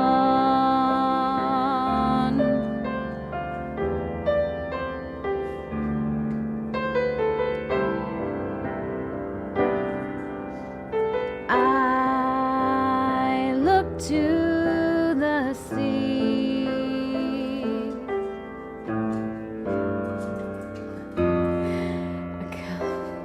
Split 2 pages. Reflections in the wave spark my memory. Some happy, some sad.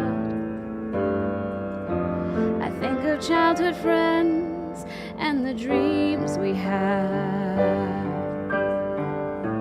We'd live happily forever, so the story goes. But somehow we missed out on the pot of gold. But we'll try the best that we can to carry on.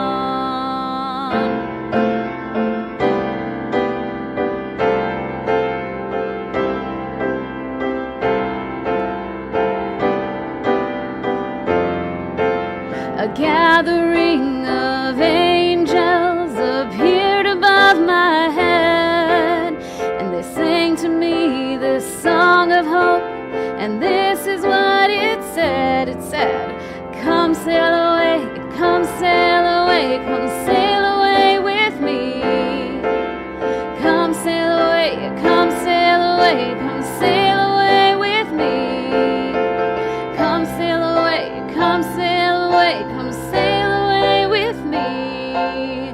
Come sail away, come sail away, come sail away with me.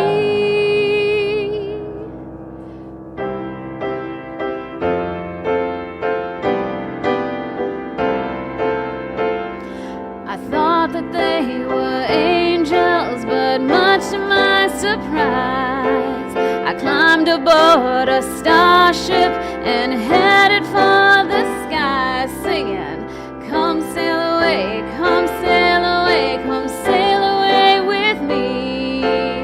Come sail away, come sail away, come sail away with me. Come sail away, come sail away, come sail away with me. Come sail away, come sail away, come sail away with me.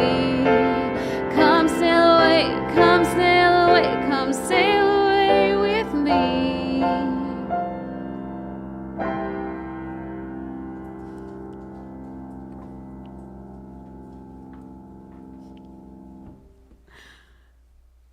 Pretty perfect, right?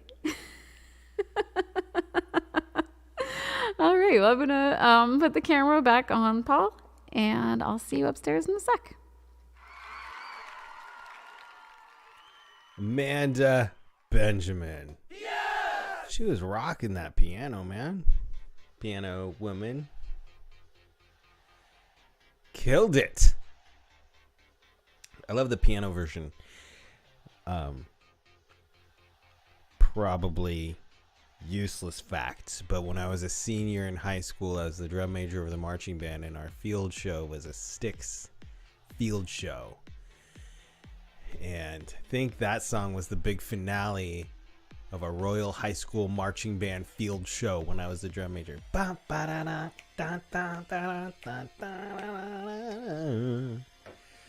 If it wasn't the grand finale, it was It was in there somewhere. It was the grand middle or the grand beginning. But how about that grand performance by Amanda?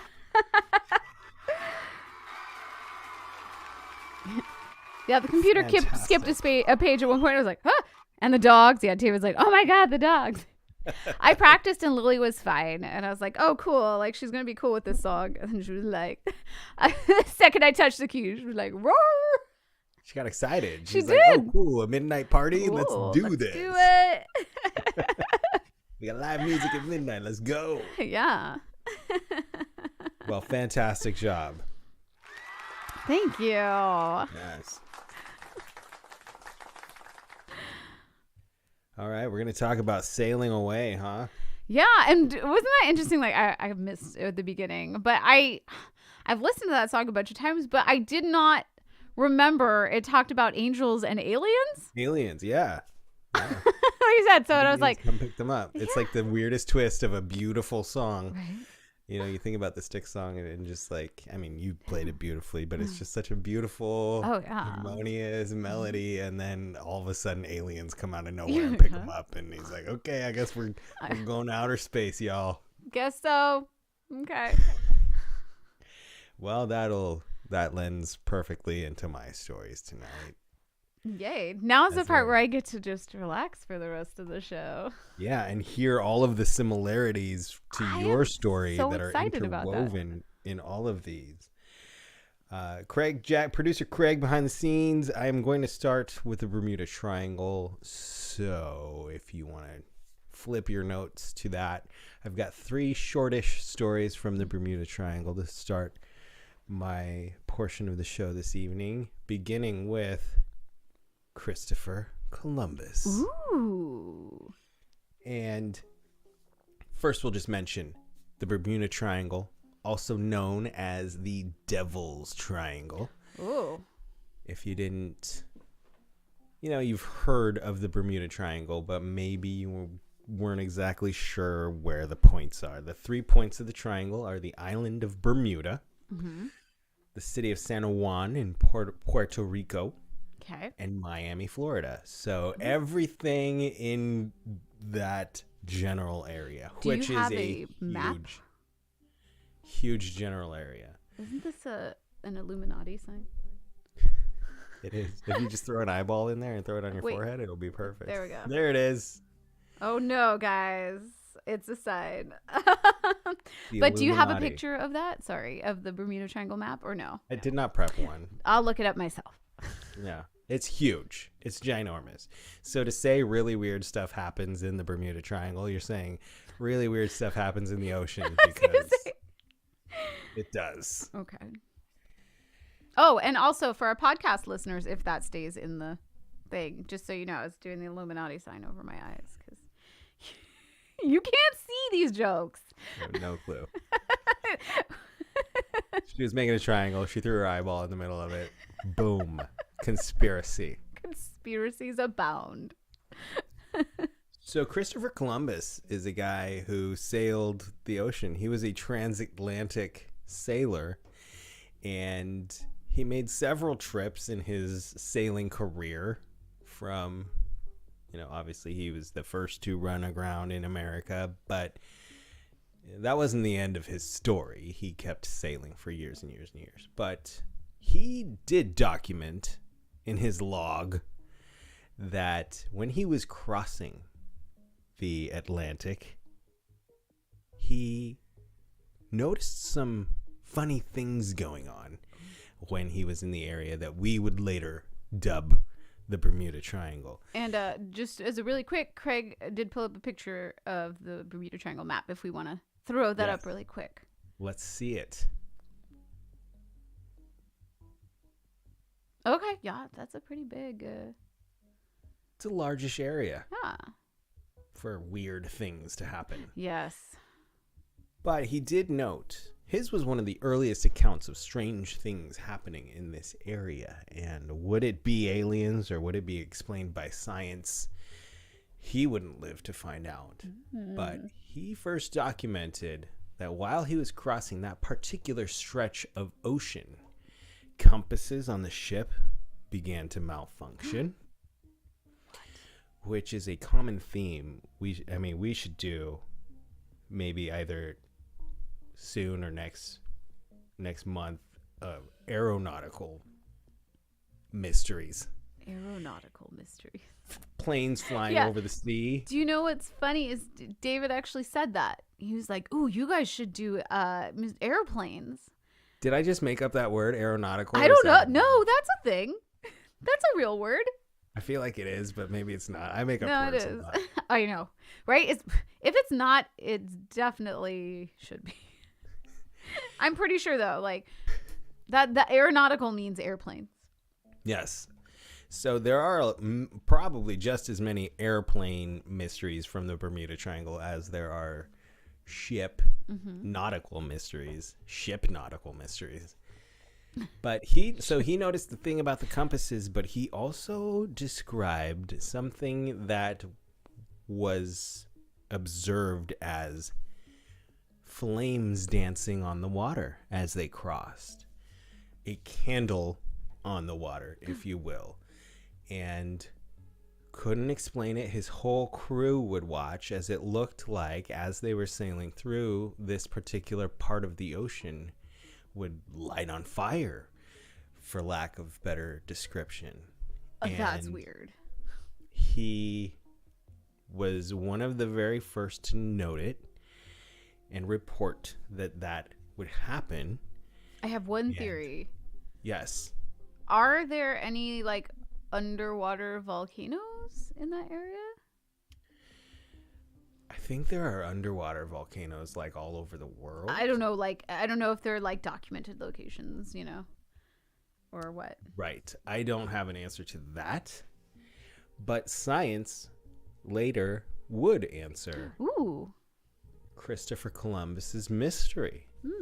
I know this is a show about mysteries, but we have one that was actually It's nice when they get solved by science. There are... What was that? Science. Yes. There are creatures called Bermuda fireworms. What? Or as the scientists call them, Odontocylus enopla. Okay, say that 3 times fast and then spell it.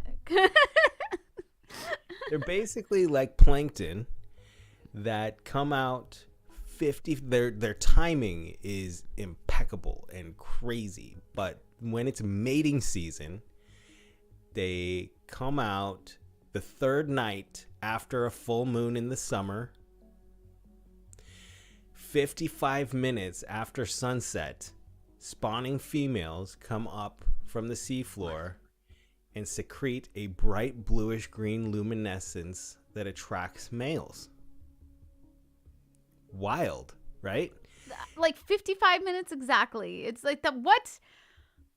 Yeah. According to the American Museum of Natural History website, it's basically like they have an alarm on their phone and they do this, and it's nuts. I read it described as like the Aurora Borealis but on water. And yeah, Christopher Columbus was the first to witness and document it. He described witnessing mysterious lighting event that looked like the flame of a small candle alternately raised and lowered on the water. It was really unexplained from right around the late 1400s until the 1930s, when scientists identified what it was that Christopher Columbus was talking about, these Bermuda fireworms. I gotta look up some more pictures. That sounds really cool. And so it still happens. Still happens. They're not, okay. There is like phytoplanktons, right? Phytoplankton, they have they glow, and so that actually does happen on the beaches, even down here.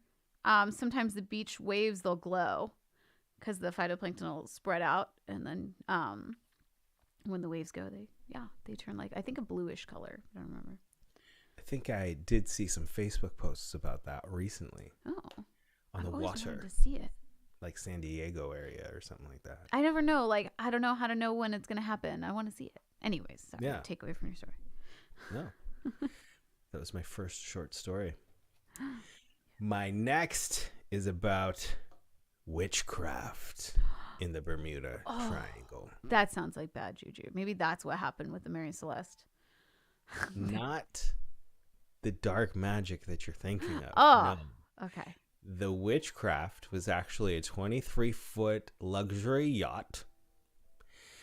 And in December of 1967, December 22nd to be precise, the captain, Mr. Dan Burek, wanted to take his yacht out and observe the Christmas lights from right outside the shoreline in Miami. He actually owned a very popular hotel in Miami at the time, and thus could afford such a luxury. And he decided to take his dad, Patrick Horgan, on a little Christmas light cruise. They stayed about a mile off the shore of Miami in the general area of the Bermuda Triangle. And after they were gone for about an hour, they experienced some sort of engine failure, but they were still just a mile off the shore. And they couldn't get back. The rudder wouldn't turn, wouldn't work. So he called the Coast Guard from his ship. Again, this isn't like the 1800s. It was 1967. Yeah. And he gave the Coast Guard, he looked at his instruments on his panel and he gave the Coast Guard his exact location and said, "We need a tow back." And the Coast Guard wasn't busy. They immediately responded. That it is logged as 19 minutes after the first call was made, they were there at the location. Uh-huh. However, the witchcraft was not. There hadn't been any more calls. There was no sign of the ship anywhere. No pieces, no floating debris. Just gone. Mm-hmm. And so the Coast Guard officials searched hundreds of miles in that area of the ocean over the next few days and found nothing. And what is crazy about this is that this particular yacht that he owned was like the Titanic, basically unsinkable. Like they had all the different safety things on it. He had obviously flares, floating devices. Like it was considered to be the safest kind of yacht you could own. Right. And there was just no sign of it ever again. Oh. Poor the witchcraft and the captain, Dan Burek, and his father, Patrick Horgan, were just gone forever in the Bermuda Triangle. Yeah, what? Like, now, David just, I think, jokingly said, did he row to Cuba? Maybe he went to Cuba. But, I mean, like, in reality, is there a way? I don't know how far from there they were, but were they close enough to land that this could have been, like, a fake my death situation? I suppose it's possible. Yeah. I think it would be odd that a father and son would go together. Yeah. I mean. Unless it was some kind of wild murder plot. Yeah. Like, so I was thinking, like, you commit a crime and, try to get out of Dodge. I don't know. Like, what a weird story. But, I mean, like, you would think that at some point there would be, even if they... Well, yeah, and David's like, Cuba's very far. I know that we said Cuba was far. I didn't know if there were any other islands or something because I don't know exactly where they were. But, yeah, at some point, something of the boat, because if they just, like, abandoned the boat somewhere, you would think it would pop up, you know? Yeah. Something of the boat would pop up. Gonzo, gone forever. Yeah, and so David, that's what I was meaning. Like David's like, maybe if the motor was functional, and that's what I mean. They call it in and say, we're stuck here, come get us, but they're not stuck and they drive away. Like, so I'm not saying that they just rode away. It's like, they'll never get there. Right. Could be. It could have been planned. Yeah. It would, I mean, if you're a successful businessman buying yachts in Miami, I don't know like what you're running away from, but it could be. I mean, nobody money knows laundering. Right. Could be. Could be. Who knows? Who knows? Could be. Yeah. The next and final Bermuda Triangle story is you will find, has many similarities and could be a crossover story with the Mary Celeste. I'm excited. And this is the story of the Ellen Austin. The Ellen Austin was built in 1854. The Mary Celeste was what year? 1860. Okay, so they're very close in age. Here's a artist's rendering of the ship. So I think to me that looks also like a brigantine ship, but I am not an expert at all, and there could be differences that I am not able to see. I don't know what the differences are, but this is a white oak schooner. Ah, okay, it's a schooner. I think the schooners are smaller. Because I was saying how Dewis wanted to build bigger ships. He was building small schooners and then wanted to build the bigger brigantines. It was 210 feet long. Whoa. And weighed 1,800 tons. Wow. It had a good sailing career. It was a transatlantic vessel. And one day in 1881... it was on its way from London to New York. Oh, wait, really quick. How long did you say it was? What was? The Ellen Austin. How long was that? 210 feet. Oh my gosh, it is significantly bigger. So maybe not all schooners are smaller. The Mary Celeste is about 100 feet to start anyways. So okay. Almost, yeah. Well, that still works with my crossover story. Okay. So we'll go with that. Yeah. So it's on its way from London to New York. It's carrying about 750 passengers, 45-ish crew. So there's about 800 people on board. Okay. On the trip. And the captain of the ship's name was Captain Baker. Briggs and Baker. They came to, there's an area near the Bermuda Triangle, or in the Bermuda Triangle, called the Sargasso Sea, and it is just an area that is known for being very calm and no winds. So it's kind of hard and slow going to get through it. And while they were in this area, the lookout noticed another ship on the horizon. Captain has a little minor panic attack. Pirates, this is like the time of pirates. Right. But as they watch it in the distance through their looking glass, they notice it's just kind of bobbing. Ooh. And kind of slowly getting closer, but not on its way over. Mm-hmm. And as they're watching it closely, because they can't really go or run or get away from it, they notice it doesn't look like anyone's on board. So the captain says, let's just kind of stay close to it. We're kind of both just hanging out here, and let's watch it for a couple of days. Right. Because in the back of his mind, he's thinking it's some sort of pirate trick to lure them in, to bait them in, and then jump out and attack.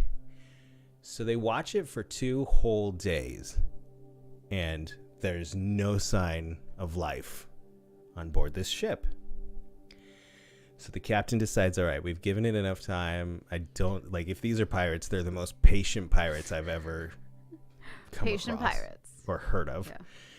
Let's go check it out. So they get a boarding party together. They've got their guns.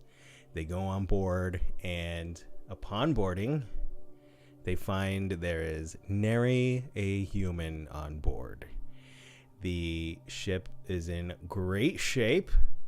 It is packed with a load of rich mahogany.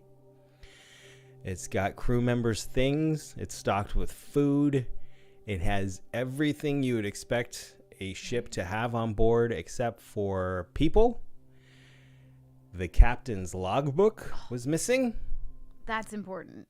And the ship's nameplate could not be found. The nameplate. No people, no logbook, no nameplate, but filled with this shipment of mahogany, which was apparently very valuable.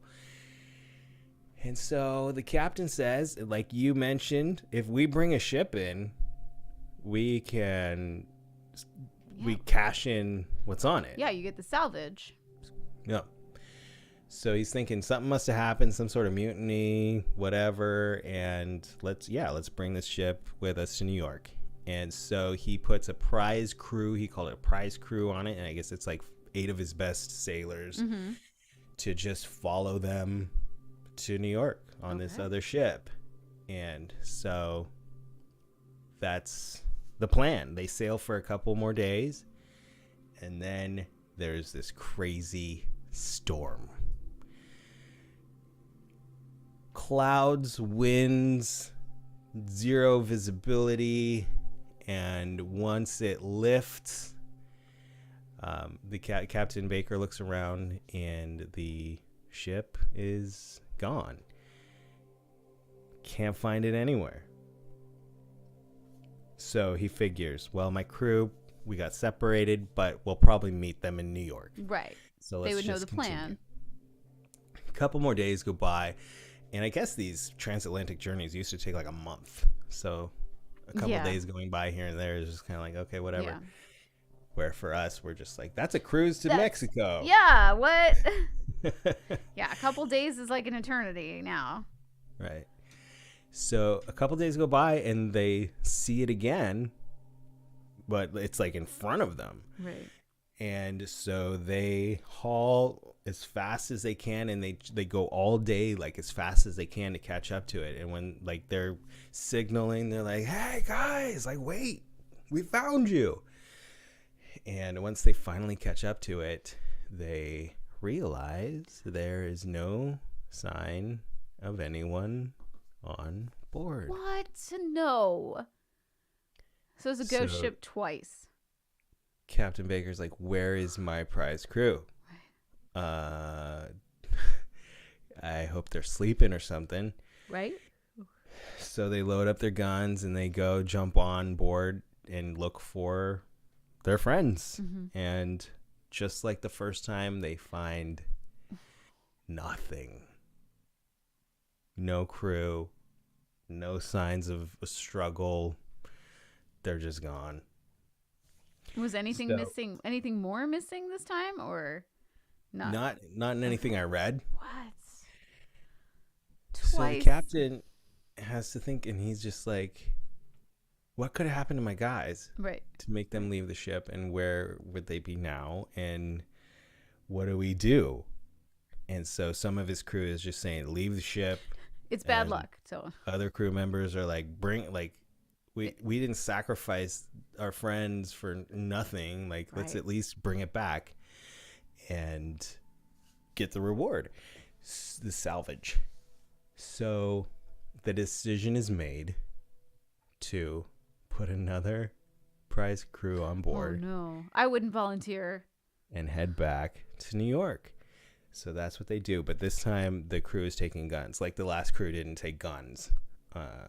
I mean, they took guns to like clear the ship, but they didn't have them with them during the storm. So they make a plan. They're saying like anytime like visibility's bad or we lose sight, we're going to communicate with our bells every 10 minutes or something like that. So we know, hey, I'm here.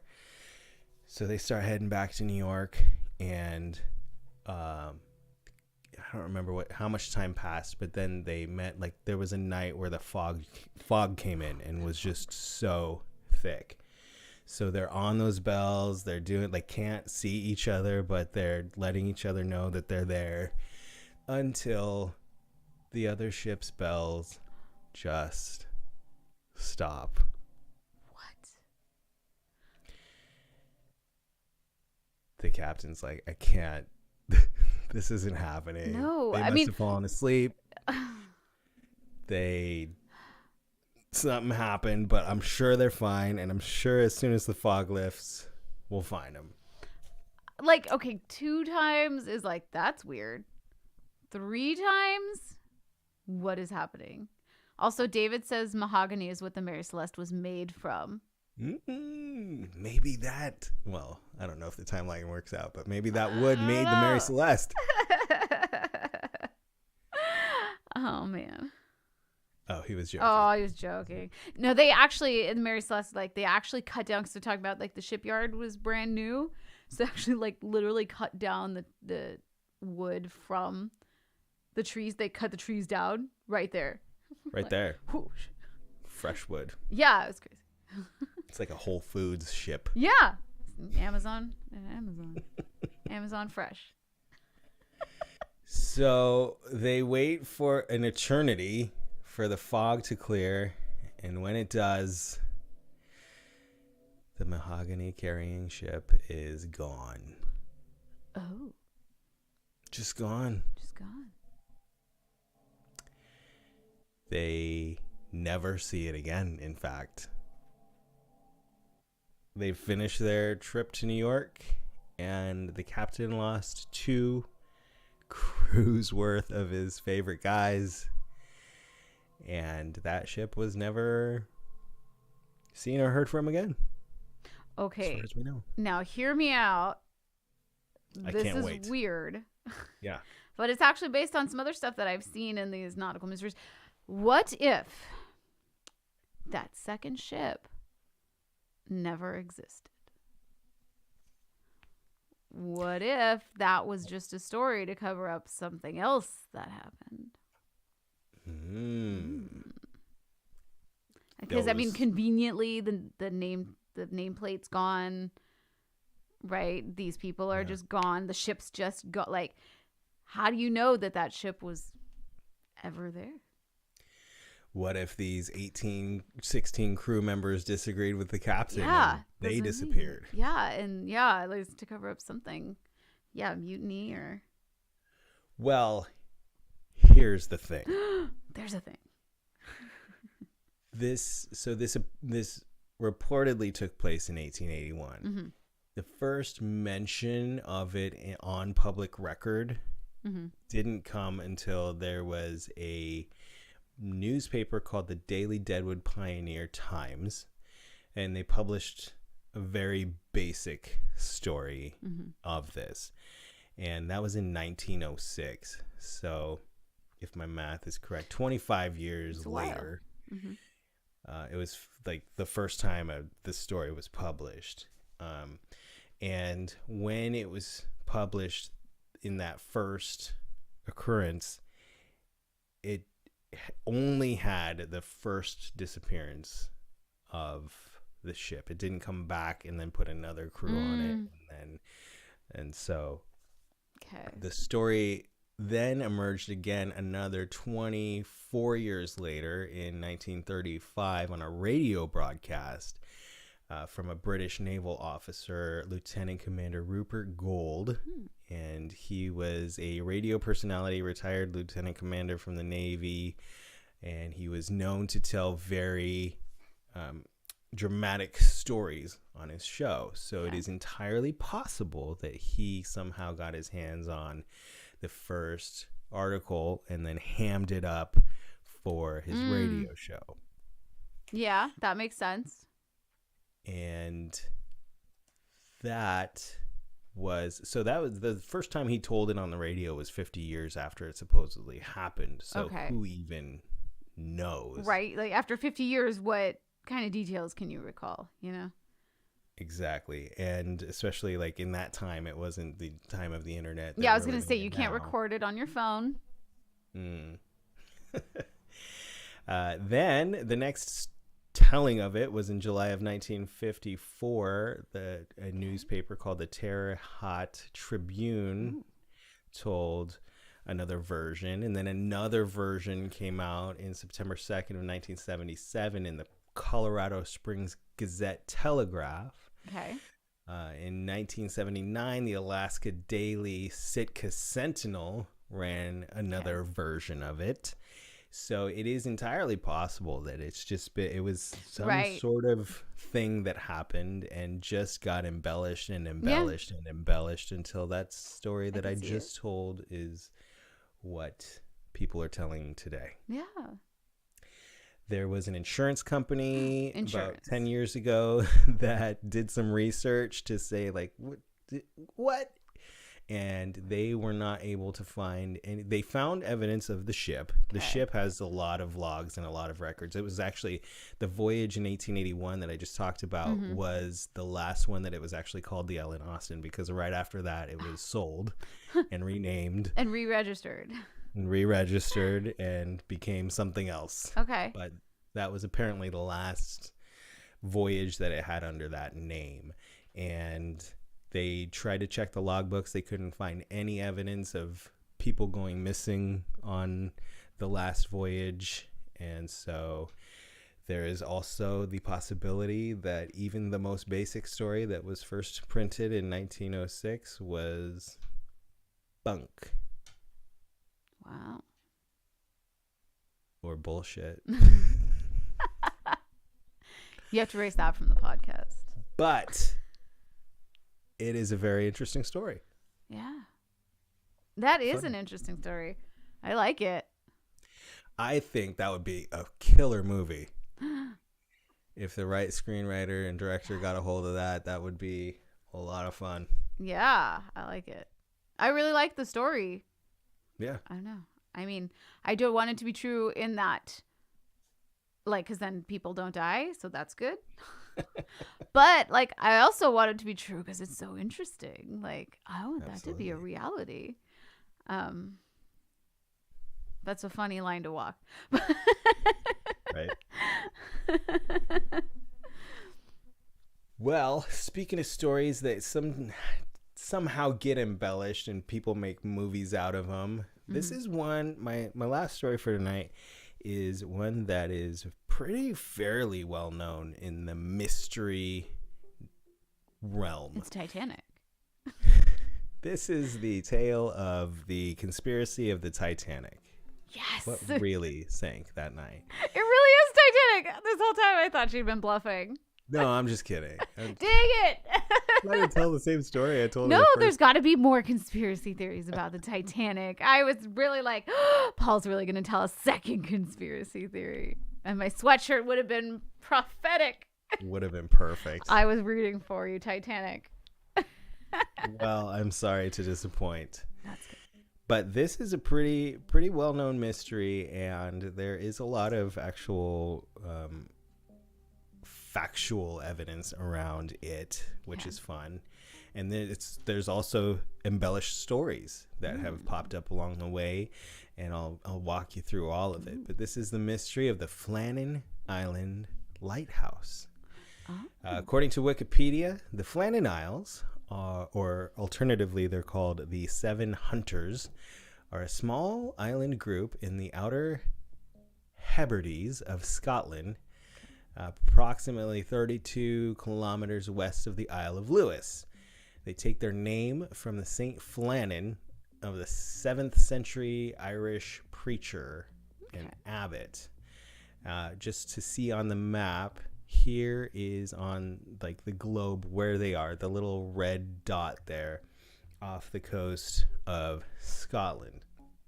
We're going to zoom in so you can see just how like tiny they are. Now they say it's like it's a group of 7 islands, but I don't know how you count 7 based on that picture. Well, like there's one in the middle at least of those 2 big ones. Like there's, and if you count if you're listening to the podcast, it just looks like, I don't know, a Jackson Pollock. Yeah, it basically looks like 3 islands with a couple little kind of splattered. Yeah. Yeah.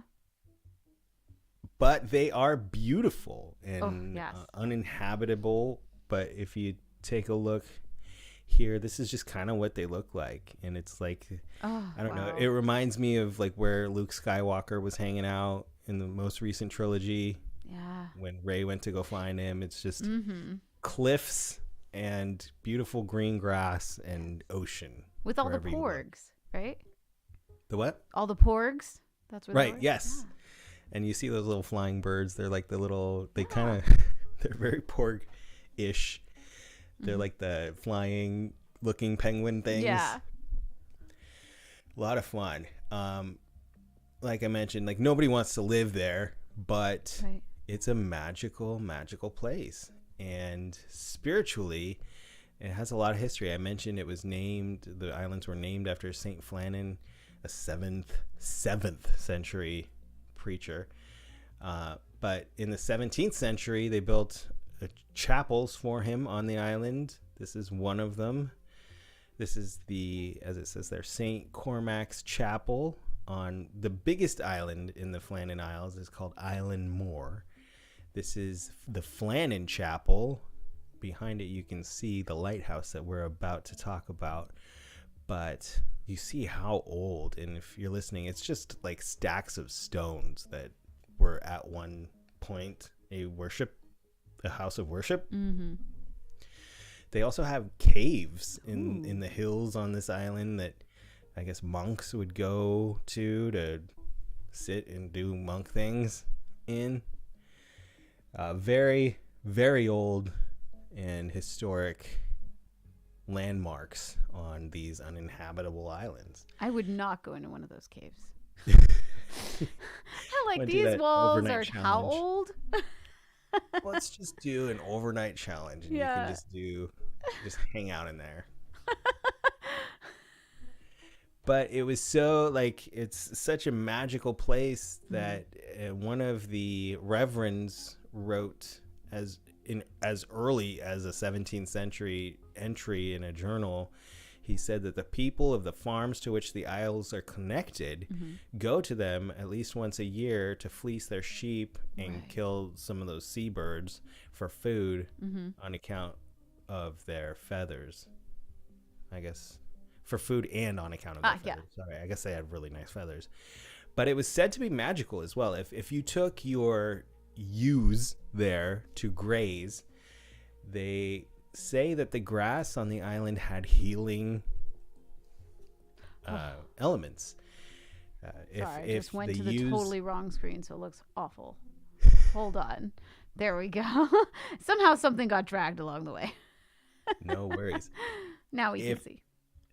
If a farmer brought his sheep there to graze, the grass would either heal sick animals, or if they were pregnant and they ate that grass, they would have twins. What? It was magical. Magical. I love stories like that. But these islands were like very unconveniently placed and hard to see. There was a lot of crossing from obviously the Scotland area to the United States, and they were just splattered. And this is actually an image from a boat approaching the islands, where if it was nighttime or bad weather, it would be really hard to see them. So they decided, Scotland at the time had so many lighthouses. It was crazy. It was the only way you could get around, basically, is to have all your lighthouses lit. At one point, they had 150 lighthouses going. Wow. So they decided, even though this stretch of islands is so out there, we need to put a lighthouse on it. So they did. In 1895, which is kind of late in the game for lighthouses, they began building one there on Island Moor. And as it was so disconnected from the mainland, and as if you're listening to the podcast, these islands, they're basically just like raised land and cliffs into water. So they had to essentially build a dock and a railway system to pull carts of materials up to the top. the highest peak that they could on this island to build a lighthouse, and it took 4 years to build. So they started in 1895 and they finished the lighthouse. It was first lit on December 7th of 1899. Now, I mean, I'm sure everybody knows the purpose of having a lighthouse. It's so that ships at night, like, they have points of reference, and during bad weather they can actually see, because there's a lamp that's lit and it spins around and it shows you basically as best it can what to watch out for so you don't wreck your ship like some people like to do. And then it's just get a bad habit penalty, apparently. So the way, if you're looking at this island Moore, it's from the sea level to the top of the island where the lighthouse is built. It's 200 feet. And then the lighthouse itself is another 75. And with all of the amazing math, it ends up being 300. The lighthouse itself, the light from the lighthouse is 331 feet above sea level. And there are 2 landing docks on the island. One was for ships to come and drop off people, basically, people that were coming and going. And the other was for the supplies. It took a lot of oil to keep the lamp lit. Mm-hmm. It took a lot of food to feed the guys who were working the lighthouse, obviously, the keepers, as they are called. So they've got 2 different docks on this small island. But the docks aren't anywhere close to the actual lighthouse itself. Yeah. They're both super far away. Mm-hmm. And this brings me to the people, the schedule, the lifestyle of someone living on that island. And lighthouses, it was running a lighthouse, being a keeper was a very noble profession at the time. It was hundreds of people relied on lighthouse keepers for their safety and their business, and there was a lot of responsibility. You had to keep the lamp lit. There was no like taking days off. Mm-hmm. So this particular, based on the size of the lighthouse and all of the different factors, some lighthouses had like a 2-person crew, some had a 4-person crew. This particular one had a 3-person crew to run it. And the scheduling was like, there was actually 4 employees, but the way they would rotate, they would work 4 weeks and get 2 weeks off and rotate. Okay, yeah. If that makes sense. Mm-hmm. So imagine being on that island that we just saw, a tiny island with 2 other dudes for 4 weeks at a time, just doing your job. No internet, no TV, just weather and ocean and birds and books, food, conversation. You had to like be a really patient person. When you're like actually working, like how much do you have to stay in the lighthouse? So their job was to keep the lighthouse lit all night long. So like, do you have to keep lighting it like consistently? They took shifts, so I would imagine it was like each of them took 4 hours. Okay. Where they would tend to keep the light lit for 4 hours.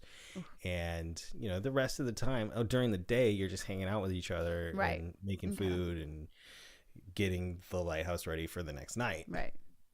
And you have to sleep somewhere in there too. Yeah. Yeah, of course. It's rough. That's sleep, not easy. Eat, keep the lighthouse lit. Yeah. Sometimes go outside. Yeah, if the weather's okay. I was going to say, yeah, because it's a really rainy and dark place. So there's also like, you're not getting your vitamin D. It was also one of the windier areas of of the world, I think. Mm-hmm. There's an island called Lewis not too far away. And if you do any research on this story, they like everyone has to crack the joke. So I'll at least mention it.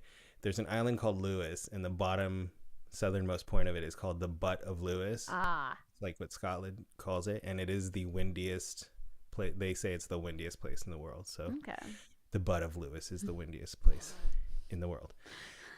I see. Poor Lewis. Poor Lewis. Yeah. Don't name your kid Lewis.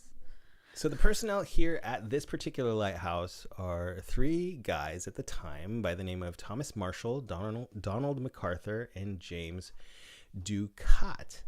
And oh my goodness, I thought I had a picture for them, but maybe I don't. I'm sure producer Craig could find one if he Googles it. But I'm so sorry. I thought I prepped it. And that was like mine. I was like, I have that route, but it's okay. There's a picture that was taken of them a week before the incident occurred. That is fascinating just to look at. Paint us a picture in our minds. Are they happy? Are they like, hey? They're very stoic. They've got the big mustaches, and they're in their Are they like waxed lighthouse keeper suits. Yeah, big waxy barbershop quartet style. But so there was different roles. Like every lighthouse had the boss, and then there was the assistant, and then there was a second assistant. James Ducat was the boss. Oh, there they are. Thank you, producer Craig. Oh, yes. Yeah. Those are fabulous mustaches. So the guy on the far left in the picture is Thomas Marshall. The fella in the middle is Donald MacArthur, who we will talk about in a little bit. And the boss is on the far right. That's James Ducat. He has the most years on. And these were like ranks. Like you had to earn your way up in this profession, which was a very serious profession, as I mentioned at the time. And so one of the things that is interesting about this story is that the fella that was in the middle, Mr. Donald MacArthur, was a sub. He was subbing in for the guy who regularly worked and was like seriously ill. And to get sick time off at lighthouses, you had to be like really close to death sick, because they figure you could do your job out on the island if you have a cold.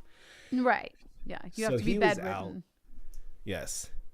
The regular guy was out, and Donald MacArthur was in for him, and he had a reputation of being ill-tempered, short-tempered, and this is not the job for you, right? You'd think. How does he still work if like that's his reputation? Right. But he was known to be a fight starter. So the moment in question occurs December 15th of 1900. So the lighthouse has been operational for like just over a year. It's still pretty new. And this group was tending to the house and the light. And the night of the 15th, there was a steamship called the Arctur. And it was headed from America to Leith, which is Scotland, I believe. It noted that it was pretty bad weather. The water was calm. The weather was bad. And they could see the lighthouse, but the lighthouse was not lit. It had been about a week since the last ship left those three men there. And I guess it's important. There are two different, when you're out there sailing on those waters, there's the weather and there's the water conditions. Sometimes they're both going crazy. Sometimes they're both calm. Sometimes the water's crazy and the weather's calm. But this particular night, so they make a note of it because this is a really big deal. Lighthouses are lit at night. Right. How uncommon was it to find a lighthouse with no light? I was actually listening to a very awesome podcast called Things You Should Know. And they mentioned that between 1850 and 1900, so a 50-year span, there were 15 recorded incidents of lighthouses not being lit. Now, I mentioned it was a big business. There was 150 lighthouses in Scotland at the time, and they were all governed by what was called the Northern Lighthouse Board. So over 50 years, 150 lighthouses, number of nights comes out to 2.75 million lighthouse nights. Of those 2.75 million nights, there were 15 recorded nights of no light. That's unbelievable. Huge deal, taken very seriously. So this steamer, the Arctur, gets to where it's going on the 18th of December. So three days after it noticed that the light was not lit, they come into port and they report it to the National Lighthouse Board. But for whatever reason, no one at the Lighthouse Board got the message. Mm-hmm. So on the 19th, another ship reports that they saw no light in the lighthouse on Island Moore. And this is now 4 days after the first ship saw it. So now the Northern Lighthouse Board gets that message and starts to ready. We'd better check this out. A relief vessel, yeah. So it was actually perfect timing because it was the next shift for the next guy to come out. Oh, okay. For his 2 weeks. So this ship is called the Hesperus, and they're getting ready to take him over there. They're going to check it out. Why isn't the light lit? And the guy's going to take over his shift. And then a horrible, horrible storm falls. Oh, no. Making it unsaleable or unshippable, unboatable, whatever it's called. So they actually they were planned to leave on the 20th, which is the day after the first report that they actually heard. But due to the horrible, horrible storm, they weren't actually able to get to that island till the 26th. Oh. Which is 11 days after the first ship observed no light.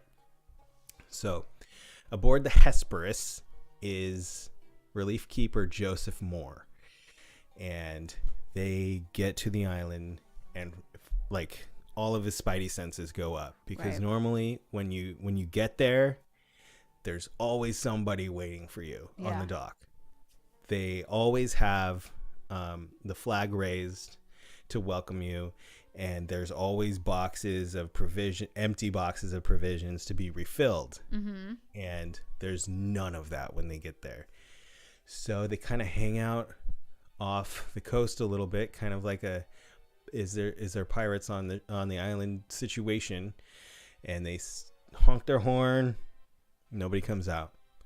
They send up a flare, nobody comes out. And so the captain of the ship, a guy named Jim Harvey, says, "You know what, Mr. Moore, those are your friends. I'm gonna let you go check that out. Let us know if you need any assistance, but we'll be right here." So they drop off Joseph Moore. He notices the doors are locked from the dock to the steps. Okay. And then he starts climbing up the steps, and it's just I don't know. I thought I wrote down how many steps there were, but you saw the paths. Yeah, it's from the dock to. Yeah. So it's already getting dark, and he's just, everything in his body is just this is wrong. He gets up to the lighthouse door, and there's just no sign of life, and he's having images in his mind of opening the door and finding his friends murdered. And so he just knows there's no sign of life. This is really weird. I'm not going exploring alone. So he goes back down to the ship. He tells the captain what's going on. And so the captain and the crew decide they'll search the island and find out what's going on. So they get back up to the lighthouse, open the door, and the place is empty. It's silent. It's empty. And the fireplace they noticed was cold. Okay. It had clearly been days since any fire was lit. Mm-hmm. All of the clocks in the lighthouse had stopped because back then you had to wind them. Yeah. Not aliens yet. I was hoping they all stopped and said exactly the same time. It was 3:02. Yeah. That would have been cool. I wanted that too. But that would be in my movie. Now, here's where different embellishments come in. Some stories will say there was food out on the table. Mm-hmm. Some stories will say that their beds were made, and some says they're not made. And one story says that a chair was flipped over. But the all of the evidence when people went in to debunk it shows that nothing was disturbed in the lighthouse itself. There was no signs of a struggle, no signs of anything sus.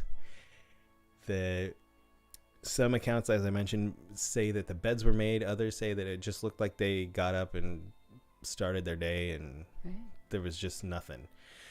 So there is a logbook. Thankfully, they found the logbook, and the last entry was just after breakfast on the 15th. And so it's the same day that the first ship reported them, or the lighthouse, is not being lit. And they start to look around even closer, like they can't find the guys in the cave or in the chapels, and they notice that there's a closet where what they call oilskins, they're like basically rain jackets and rain pants and rain boots. It's just like your rain suit, your bad weather suit. And they notice that of the 3 of them, 2 of them are gone. And the one that's left belongs to Mr. MacArthur, the hot-headed guy. Ooh. Yeah, his oilskins were still in the closet. And so they go check the lighthouse. They go up there and they notice it's all prepped to light the light. And there's just nobody there. So they continue to search the island, and they find on the backside where the dock is for the supplies, there's damage that looks like maybe a storm came through or a huge wave. Some iron railings along the railway are bent.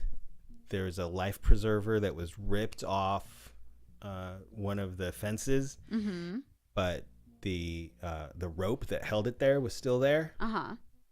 There was a 2-ton boulder that had come loose and was blocking the steps on the path.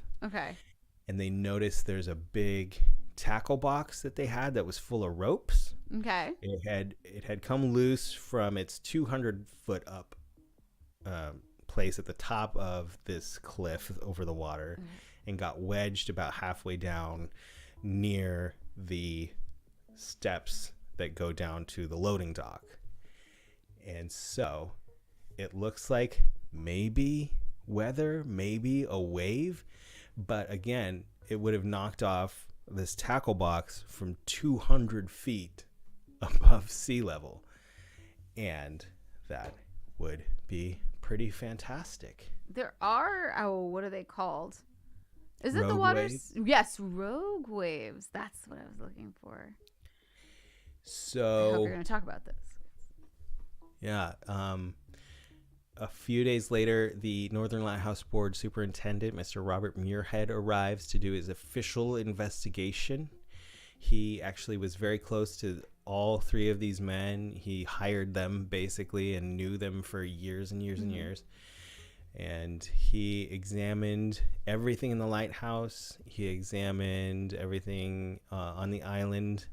And his official note was, from the evidence which I was able to procure, I was satisfied that the men had been on duty up till dinner time on Saturday the 15th of December, that they had gone down to secure a box which the mooring ropes, landing ropes, etc. were kept, and which secured in a crevice, in the rock about 110 feet above sea level, and that an extra large sea had rushed up the face of the rock, had gone above them, and coming down with immense force had swept them completely away.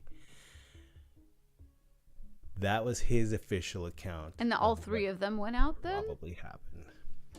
Yeah, so but there were only 2 oilskins missing. missing. So here is where all of the what actually happened conjecturing takes place. Now, one wrinkle to all 3 of them being swept away by a rogue wave is that there was like maritime law or lighthouse law that the lighthouse will never be left without a person in it. That's what I'm thinking, because if something happens to all three, what happens to the light? Yeah.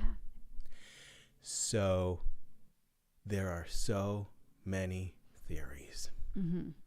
One, of course, is aliens. Of course. Aliens, yeah. Another is sea creatures. The Kraken. The shape-shifting water Yeah. sprite. And a lot of times I hear Kraken, giant octopus, giant squid. Yes, A lot of absolutely.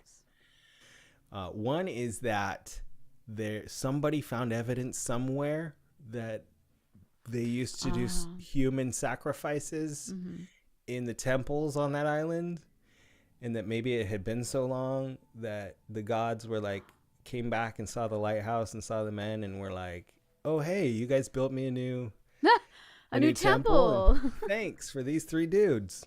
Just took them. Yeah. Those, of course, are horrible theories. But the main ones that seem to be widely accepted, but there are so many loopholes to each one, are that a weather event happened and 2 of the men went out. Either the one that was left in the lighthouse witnessed something and ran out to try and help them. Right. And they all got swept away. Mm-hmm. Or one of them got in some sort of trouble with the box. The other one ran up to get help, yelled to the MacArthur if he was the one without his oil skins on, and they both ran down to help the guy, and then they got swept away. Okay. There's another theory that, well, okay, first, before I get to that one, we'll talk about what's wrong with the weather event. Right. Story. Because, like, overall, it's like, okay, 2 of them go out, one stays behind. That would explain the oil slicks. Is that what they're called? Yes. Okay. I felt like that was definitely the wrong term, but. Oh, I'm sorry. Oil skins. Yeah. See, I was like, oil slick is what happens when you drive over oil. I knew what you The oil skins. That would explain that, because only 2 go out. One's like, I'm never going out there. Right. But then at the last minute, you're like, I got to help them. So you just run out. Like, right. You're hearing the screams. You're like, I got to. So that makes sense. So here's the thing. The biggest problem with that. The ship that reported the light out first said it was stormy, but the seas were calm that night. Right. I thought that was weird. And then weird. the huge storm that kept the second ship from coming to get them was after the 15th. Uh-huh. So it's entirely possible that all of the damage that occurred to the railing, the box, all occurred after the 15th during the huge storm. So that is a huge hole in that theory. But the other most accepted theory is that Mr. Donald MacArthur just couldn't take it with those other 2 dudes anymore, and something went down. He had to off them, and just decided to jump off into the ocean himself after he realized he'd never get away with it. So murder-suicide is the second most accepted. Right. And I can see that too, because even like you're going to have probably, if you're in that mental state, right? And you're like, oh, I finally have that peace and quiet. Again, it's like akin to the cabin fever. Sure. That we were talking about. And then, you even might be okay for a couple days, and then you realize what just happened. Yeah. I can definitely see that. And that was my first thought when I was like, oh, 3 guys. There's a replacement guy. He's hot-headed. No, like. Yeah. Yes. So. But now I want to hear this other theory. I mean, those are the 2 most accepted ones. Oh, okay. I thought there was another. No. So over the years, like, it's been embellished, as I mentioned. Okay. People added a second a secondary log that someone else was keeping about the weather and everyone's emotions, which is ridiculous because you would never include people's emotions in a log. So that was debunked. But there were a lot of fun stories about how the men were all together in the house. They started breaking down like day 3. The winds have not stopped. MacArthur's in the corner crying. And just over the years. MacArthur would never be in the corner crying. People just wanted to make it as dramatic as they could. But it's all like again, just going back to the actual logbook, it just seemed like it was business as usual until that morning. And the last entry was right after breakfast that morning. And then who knows what happened between breakfast and nightfall that day. Right. We may never know. And this mystery is still unsolved. Sadly, all 3 men left wives and children behind with just no clues as to what happened. Sometimes people think, well, maybe they all fell in love and ran away together. It would be a nice story, at least. Nice ending. Maybe pirates came and human trafficked them, but again, it doesn't explain how like nothing was out of place in the house. It's the same as like on the Mary Celeste. You're like, it's not pirates. They didn't take anything. Right. Didn't take anything. There would have been some sort of log. Yeah. Like I mentioned, this was another situation where they had the official log and then the chalk slate log. Right. And there was nothing. Yeah. And again, like pirate ship coming, you're going to see it coming. You know, if you're going to put it in the log, there's a ship coming in. I found out earlier today they made a Gerard Butler movie out of this idea. Of course, it's Gerard Butler. Yeah. But I watched the trailer for it and it looked. I want to see it. It's actually like it's pretty nuts. So like they find a guy on the dock one day and he's like unconscious and he's got this box of gold and the guy wakes up and tries to kill them and then they kill him in self-defense. This is all in the trailer. I'm not spoiling anything. Yeah. So then the guy's friends come looking for him and then they have to defend their lighthouse kind of a situation. But it's all like Home Alone but for Lighthouse. Basically. But it was all filmed there on Island Moore in that lighthouse and so like that's why I'm interested to see it just to see what it's actually like there.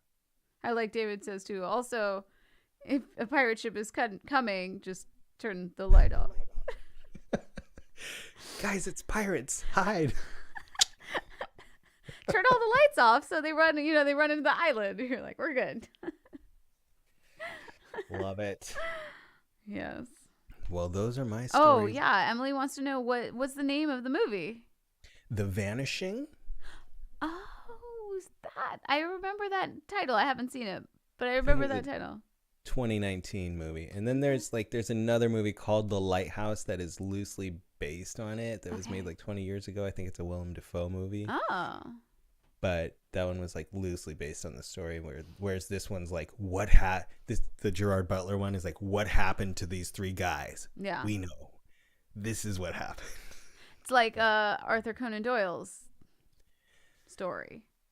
Which one? The one about the Mary Celeste. Oh yeah. Except he called it the Marie Celeste in his story, but it was so like here is what happened, and it was so detailed and accurate. Like he wrote it like it was actually somebody's journal. Right. And then they were like, "Well, that's what really happened." Yep. Yep. How was MacArthur feeling in the corner? Yeah. He was stressed out and crying. Mm-hmm. He's taking up knitting. It's fine. Gotta do something. Making a hat. Well, I began my storytelling with the tale of Christopher Columbus seeing his candle on the water. And as everybody knows, we end these episodes with a duet. Yeah. Are you going to play this one? Sure, yeah. As long as it works. You guys can let me know if anything goes wrong. We'll play it a different way. But for this episode, Amanda Benjamin and I put together a little duet of Candle on the Water.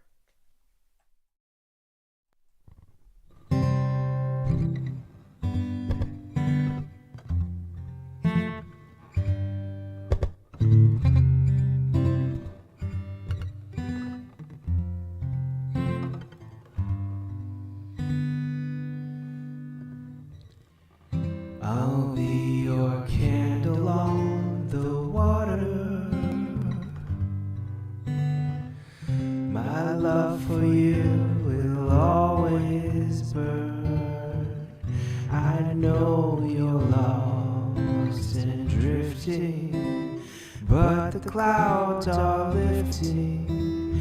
Don't give up, you have somewhere to turn.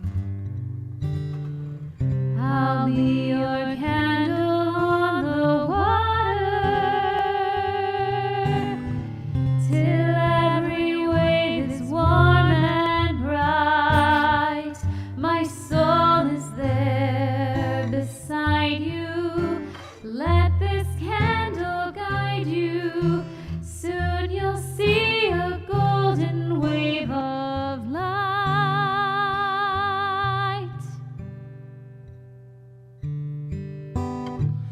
The cold and friendless tide has found you.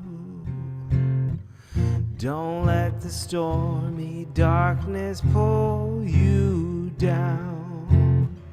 I'll paint a ray of hope around you, circling in the air, lighted by a prayer.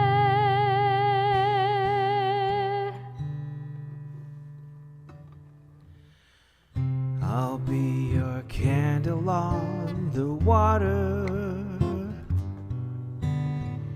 This flame inside of me will grow. Keep holding on, you'll make it. Here's my hand, so take it. Look for me. I'm reaching out to show. As long as rivers flow,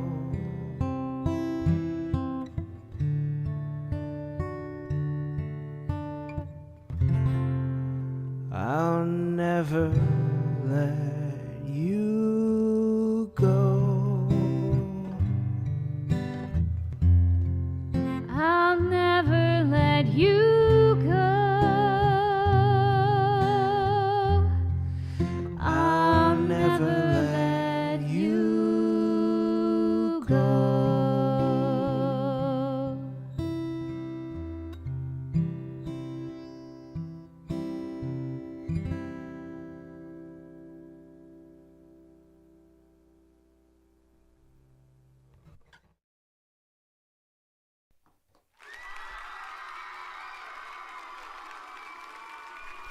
I love how that turned out. So pretty. It's a beautiful song. It is. I know. I love that song. Well, thanks for performing it with me. Yeah. Thank you for playing guitar on that too. Of course. Yeah. Thank you for sharing nautical mysteries tonight. Yes. And thank you, everybody at home, for joining us for the 5th episode of the Magical Mystery Hour. Our next episode will feature more mysteries. Possibly aeronautical, Possibly. because it is a word. Yes. If you enjoyed tonight's stories and don't want to miss out on the next, please be sure to like the YouTube live stream and subscribe to the Vaudacity Network so you don't miss any future stories, as well as great music and comedy. And if you loved it on the audio podcast, please be sure you are subscribed on that platform as well. And please leave the show a positive review and help more people who like this kind of show find our Magical Mystery Hour. We'd like to thank producer Craig Jackman and our social media team of Dari Mills, Christina Beelin, and Heather Dingus for their promotional support. And thank you to David Benjamin for composing and recording our theme music. And again, thank you to this episode's sponsor, Emily Thatcher. Until the next mystery. Good night. Good night.